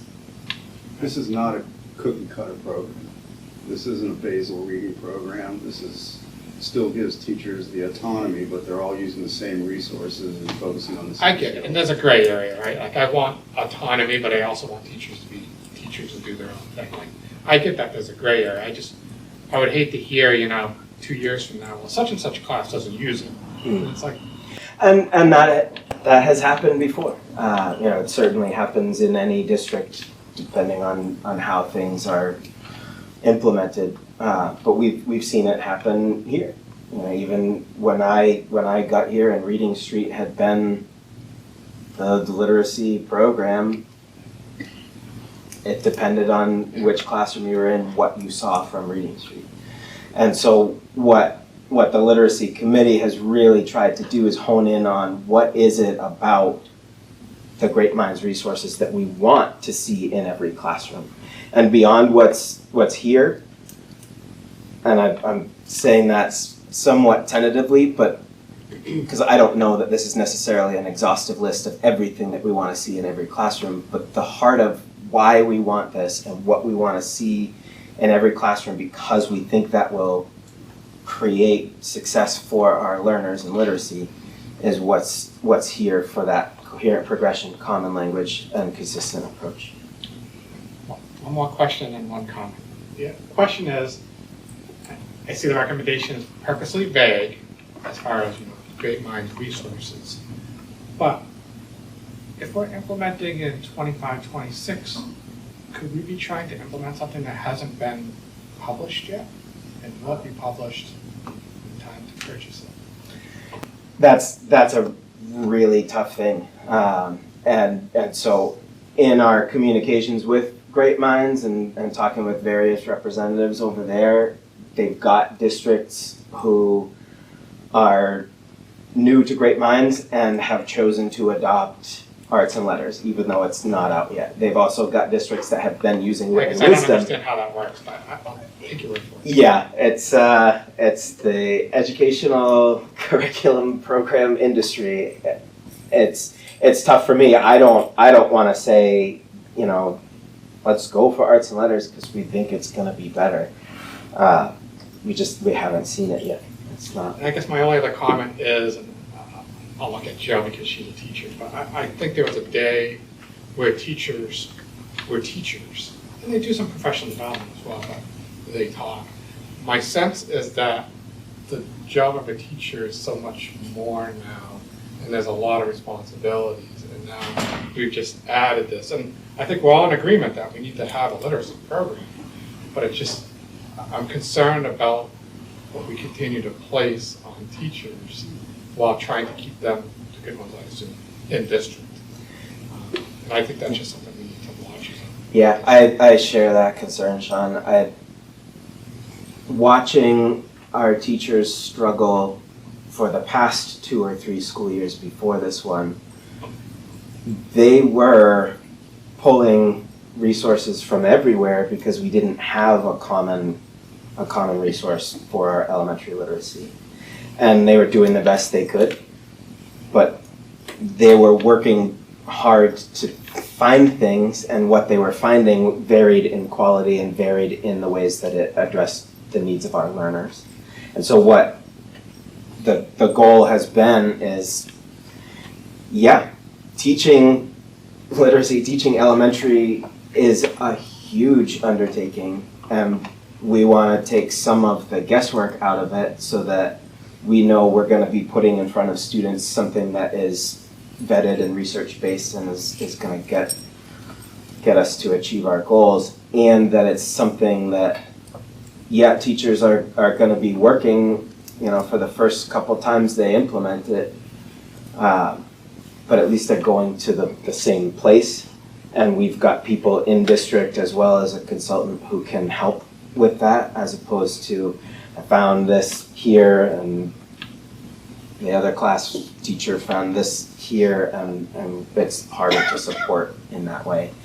But yeah, we're always asking a lot of our teachers, and they always give us a lot.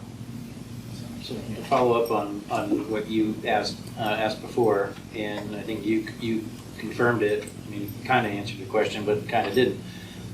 So what you're saying is we could spend the $20,315 on a program, and not all faculty use it. No, that's not the case. So the expectation would be that every classroom is going to use these resources. The expectation is not that every classroom will be on Module 3, Lesson 1 on this specific day.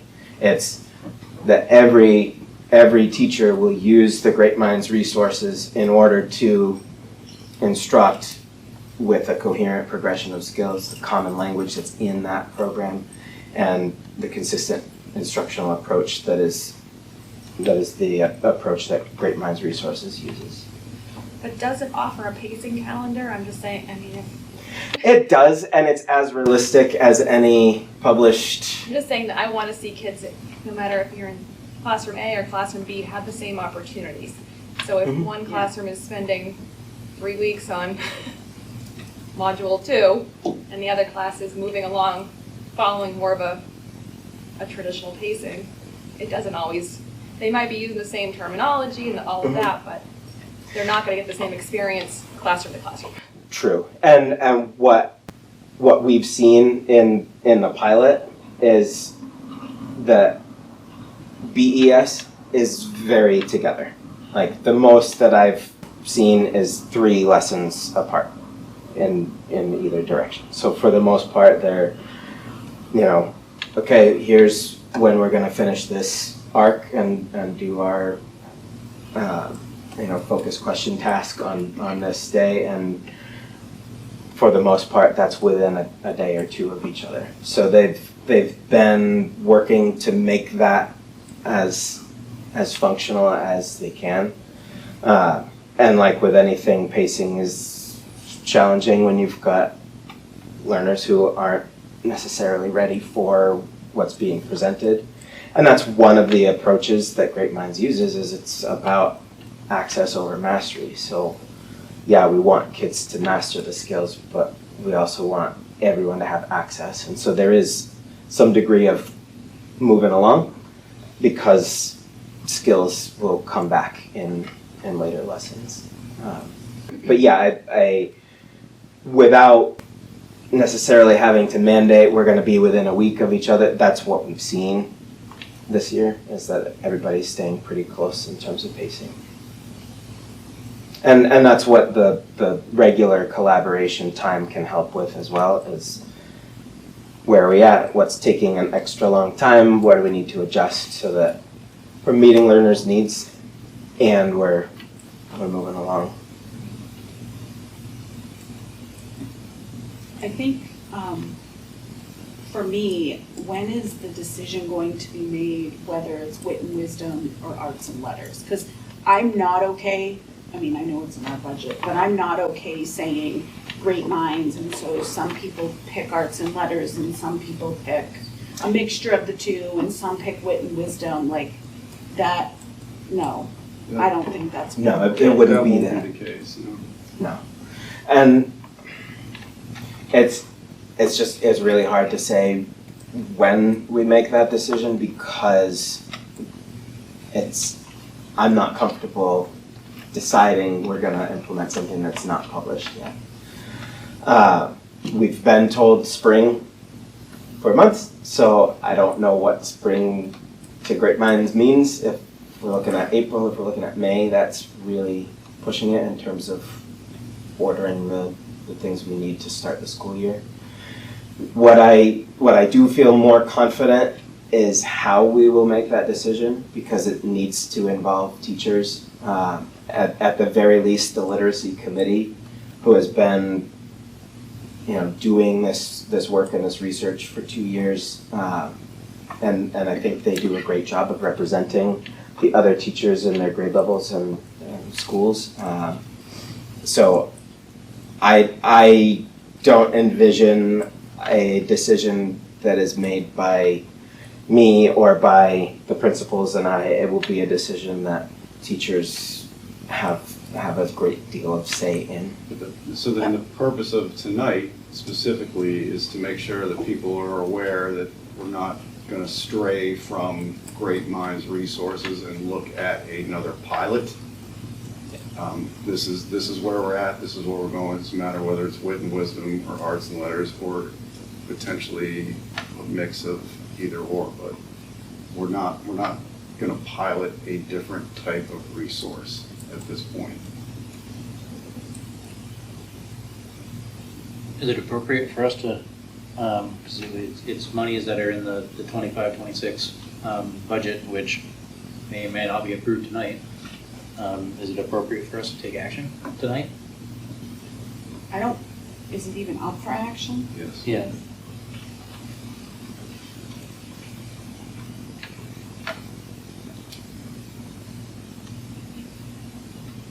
We don't know what we're purchasing. This is around, we adopt Great Minds to be purchased and implemented, but we don't know what we're purchasing. It's a resource that falls under the umbrella of Great Minds. I should say resources.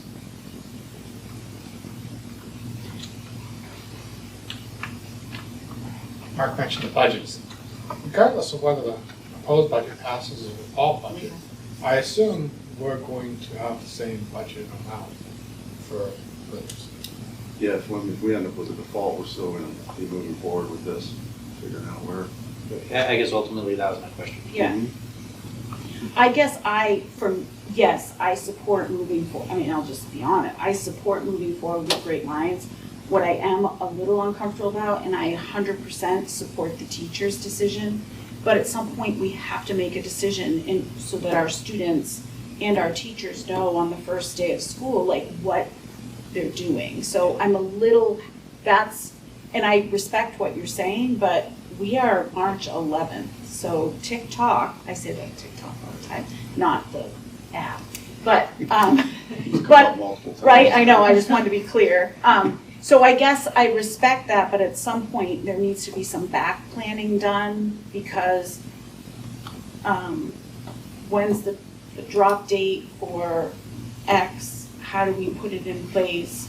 How are we gonna kick it off? Like, I'm concerned about some of that. And I guess I'm concerned about, this date hits and the new, what is it, Arts and Letters comes out.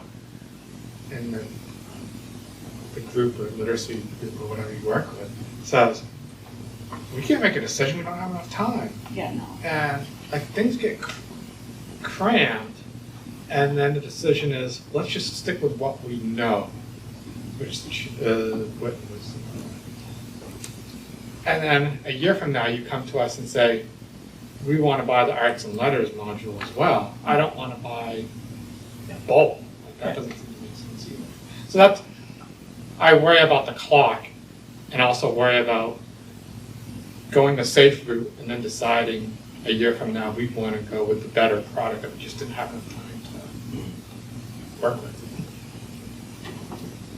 Not a question, it's just a comment. I also think, I heard the same thing, I'll just reiterate, kind of, Mark, to your point.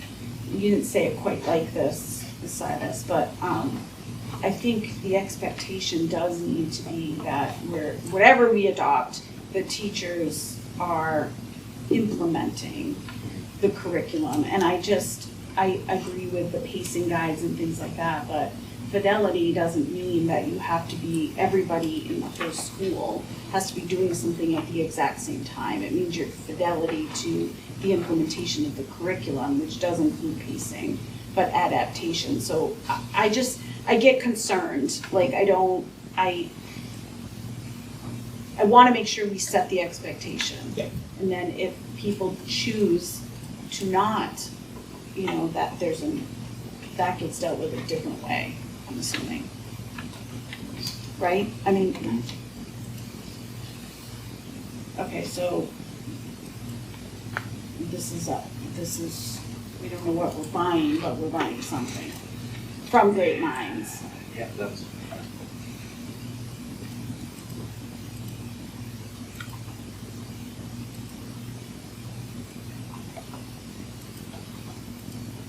We don't usually, why are we approving, just so I'm clear, why are we approving a specific line item in the budget? You're approving a curriculum and or program, which is actually in policy that the board has to approve any new adoption of curriculum or program. The Great Minds, is that a curriculum? That's a company. Which would be considered a program. Those are resources that are associated with a program that's titled Great Minds.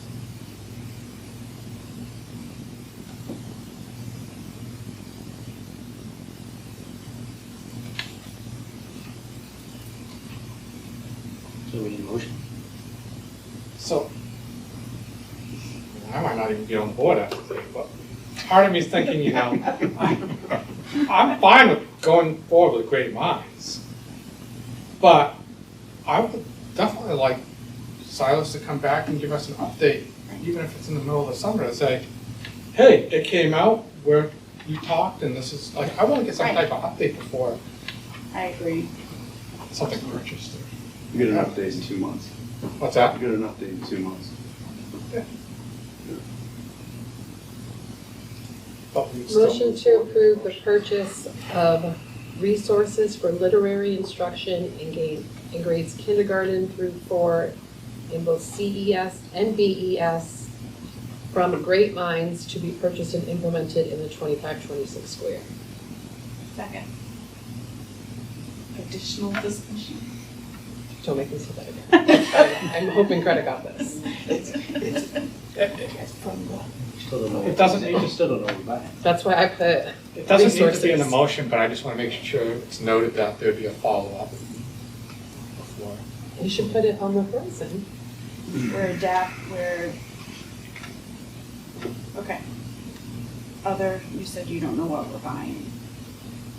We're adopting Great Minds resources.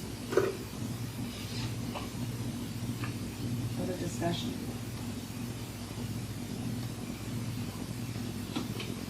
Okay, all those in favor of the motion as presented, do so by saying aye.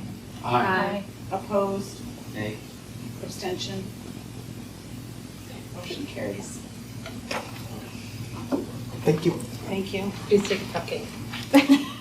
And you have kids, so. Yes. Take a lot of To-go containers and bags. Thank you. Okay, volunteer list. Motion, sorry. Make a motion to accept the volunteer list. Second. Randy can have it. Oh, thanks, Mark. Any discussion?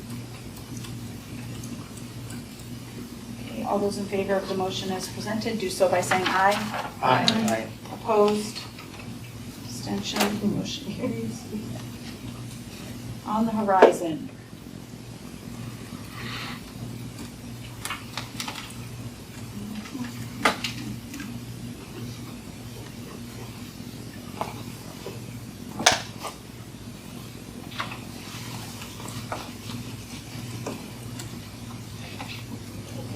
So there's already a curriculum report in for July.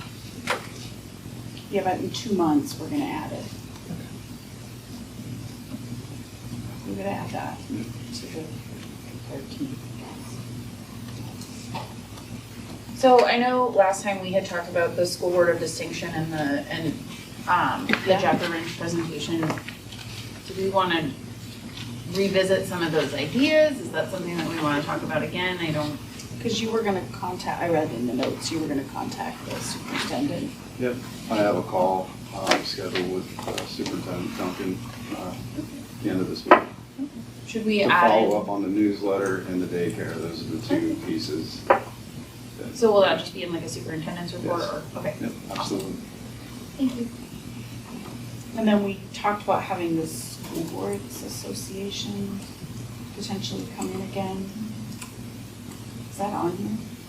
Yes, that is, April 8th? So it looks like April. April 8th, we have the school board member orientation. The school board member orientation. I'll reach out to Barrett, see if he can come that evening.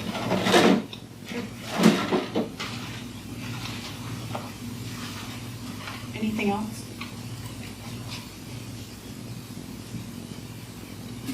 Okay. Enrollment report. Yep, see our district total as the first of this month, 1,121 students. Up What's up?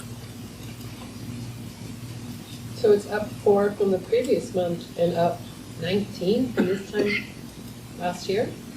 Wow. So this says that the previous report was January 1st, 2025. That would be February 1st, I believe. We have to go back and Just look didn't at know that. if it was maybe a typo or. Yeah, I think so. Any questions about enrollment?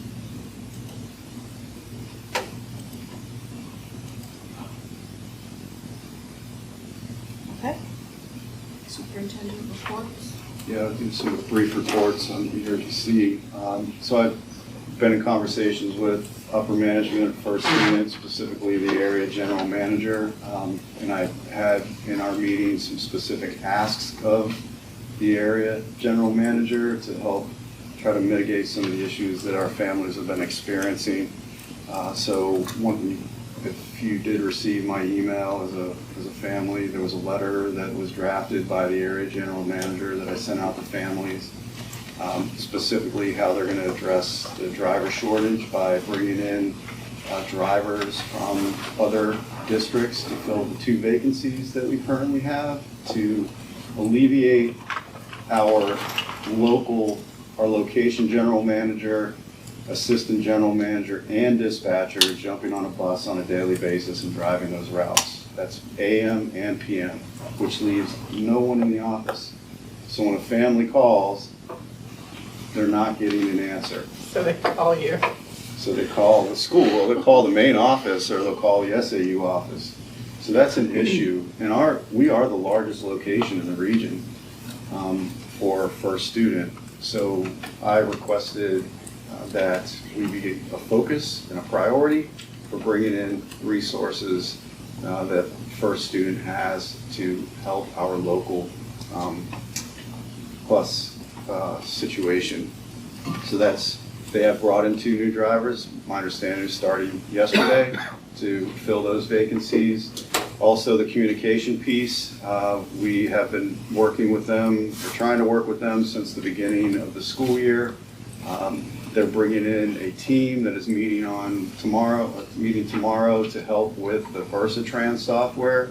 And with that software, there is an application called First View that parents can opt into an app on their phone, and they can get push notifications if a bus is running late or there's a change in the schedule, but a parent can also track the bus, so they'll know.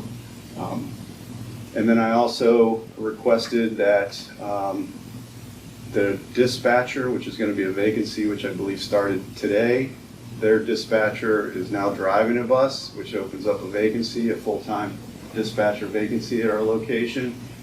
Requested that they fill that position with a customer service only person, so that the person cannot be pulled to drive a bus, because that's the issue. They have what are known as dispatcher/drivers.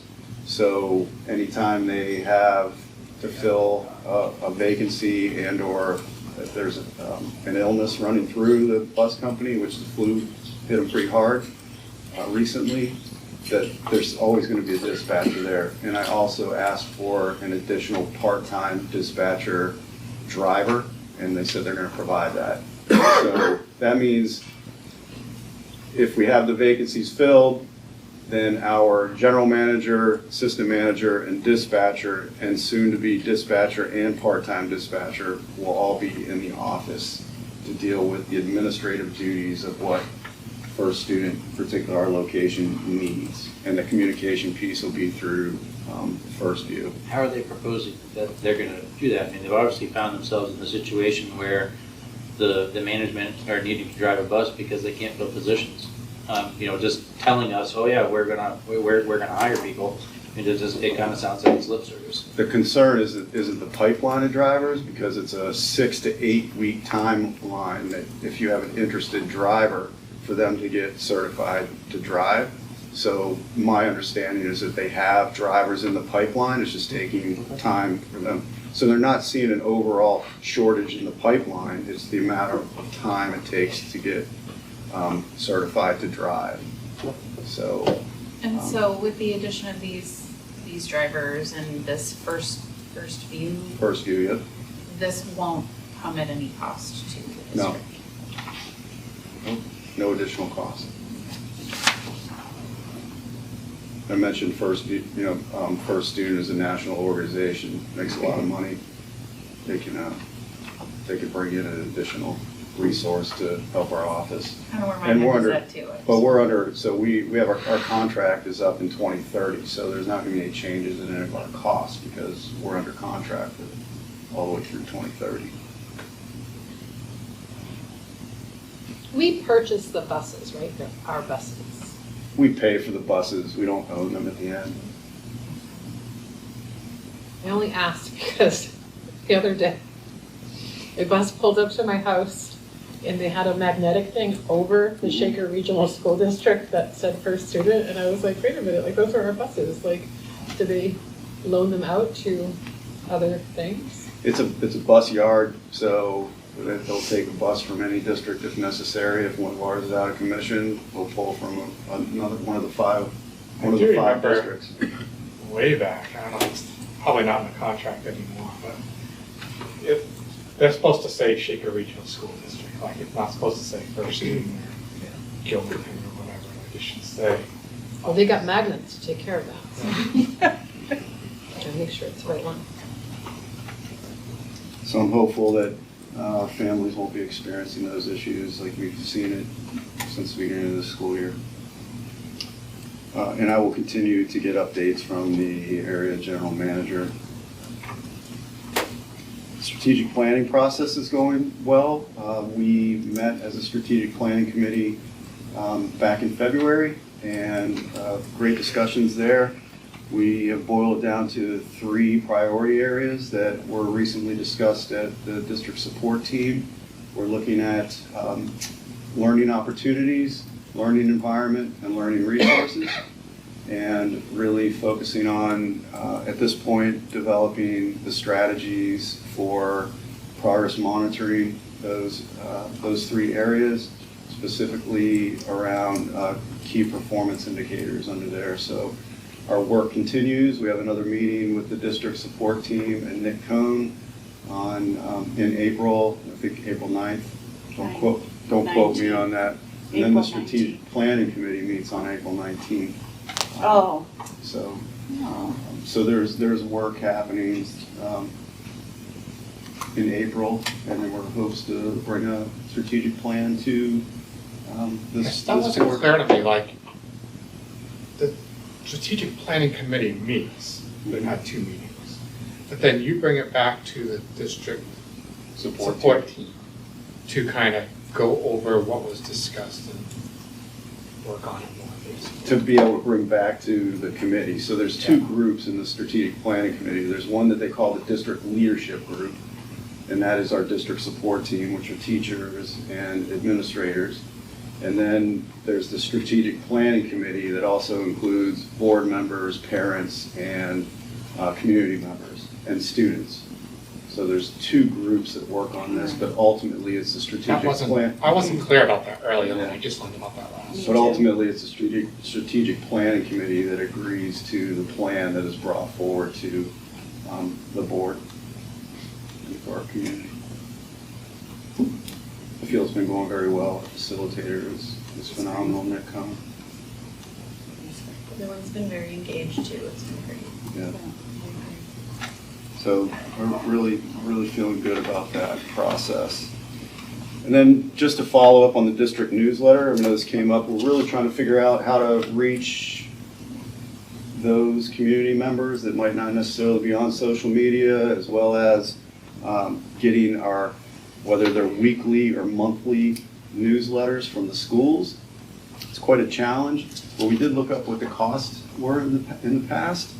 So between 2008 and 2015, the district spent close to $40,000 on newsletters. Per year? 1 year, the highest was in 11-12, where they put out 4 newsletters, and that was a cost of $9,199 for those 4 newsletters back in 2011. To give the board a sense, the recent voter's guide that we mailed out cost us close to $1,700 and a little over 30 hours of staff time outside of regular work hours to put those together, because the requirements for mailing are very specific now. That one voter's guide, trifold, had to physically place 3 stickers on those after they were folded in specific places on that, which takes time. Do we have a folding machine or is that? Yes, we do have a folding machine, thankfully. The most amount of time was taken up by putting those stickers on. And the postage alone was over $900. So there's a cost associated with newsletters if you're sending them out in the mail. And that went out to basically every household? Yeah, over 4,000 residencies. I'm almost positive that we got rid of the newsletters as a cost savings measure, but strictly budgetary. It wasn't like we said, we don't want to do newsletters anymore. It was more of a, wow, that's a lot of money, can we cut some money somewhere? It was a I guess 2-part, because it was a lot to try to get the information together for the newsletter, and then getting the newsletter put together, printed, and out. It was the cost. So next year, that voter's guide specifically, we're gonna do like the towns do. So the voter's guide will be, hard copies will be available in the town hall, in the schools, in the SAU office. We'll post it on our website, and we'll just make sure people are aware as to where to access those compared to a bulk mailing. It was a significant amount of time as well as a cost associated with it. So the newsletter, just want to give you an update of what the costs were in the past. As I said, I'm going to speak with the superintendent, Jeffrey Ranch, to see how they disseminate that information. Town of Canterbury send out anything Yes. about the town in a paper format? We have a monthly newsletter that comes out.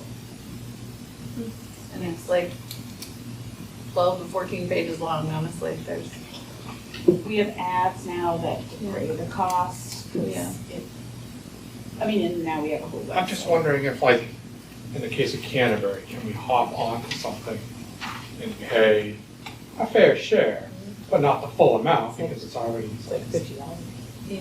Well, it's like $50 for an ad, but I think if we wanted to put in like an actual communication or something like that, it might be a little bit more. It's like a I'm not half-page sure. ad. Well, and they're always looking for, I mean, not to take over the whole thing, but, like Beth Blair sent us, I don't know, something. Yeah, they put stuff in about the school. The school and the budget, like we could put things in there. And we do. And Belmont has their town newsletter, but that's all done electronically. That's electronic. It's all electronic. Not It's a monthly newsletter that's sent out via We email. love our newsletter. Sits on my fridge until I get the next one. And then I mean, at the very least, I feel like the school district should be trying to hop on to whatever the towns are doing and share in the workload or the cost or whatever. Like, I have a problem sharing the cost, for example, but not recreate the wheel we have. Yeah, I'd say it's a work in progress at this point. It's important that we try to reach those that don't necessarily get our email communications or see our social media posts. Keep working on it. I'm interested to hear what superintendent does necessary. Those are just a couple updates that I've seen. Okay, any questions?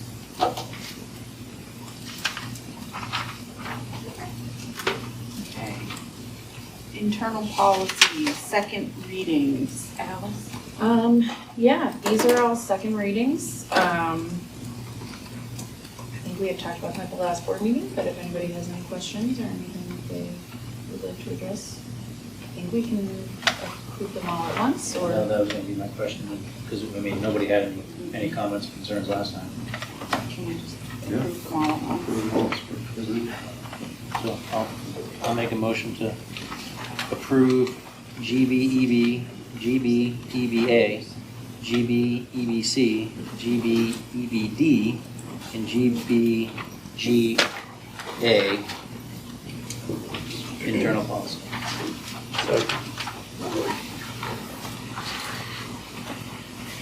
Any discussion? Okay, all those in favor of the motion as presented, do so by saying aye. Aye. Opposed? Abstention? Motion carries. That's right. Take some. There's a bag there if you want to take more than one. I'll see the girls tomorrow. I'll make sure that they know they're from you. Okay. Public, oh no, I just checked something off we hadn't done. Motion to approve Appendix B nominations as presented. Any discussion that can happen in public?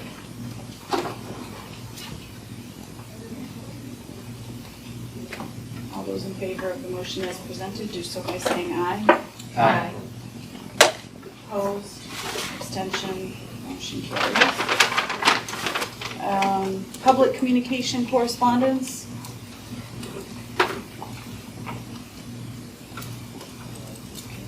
Seeing none.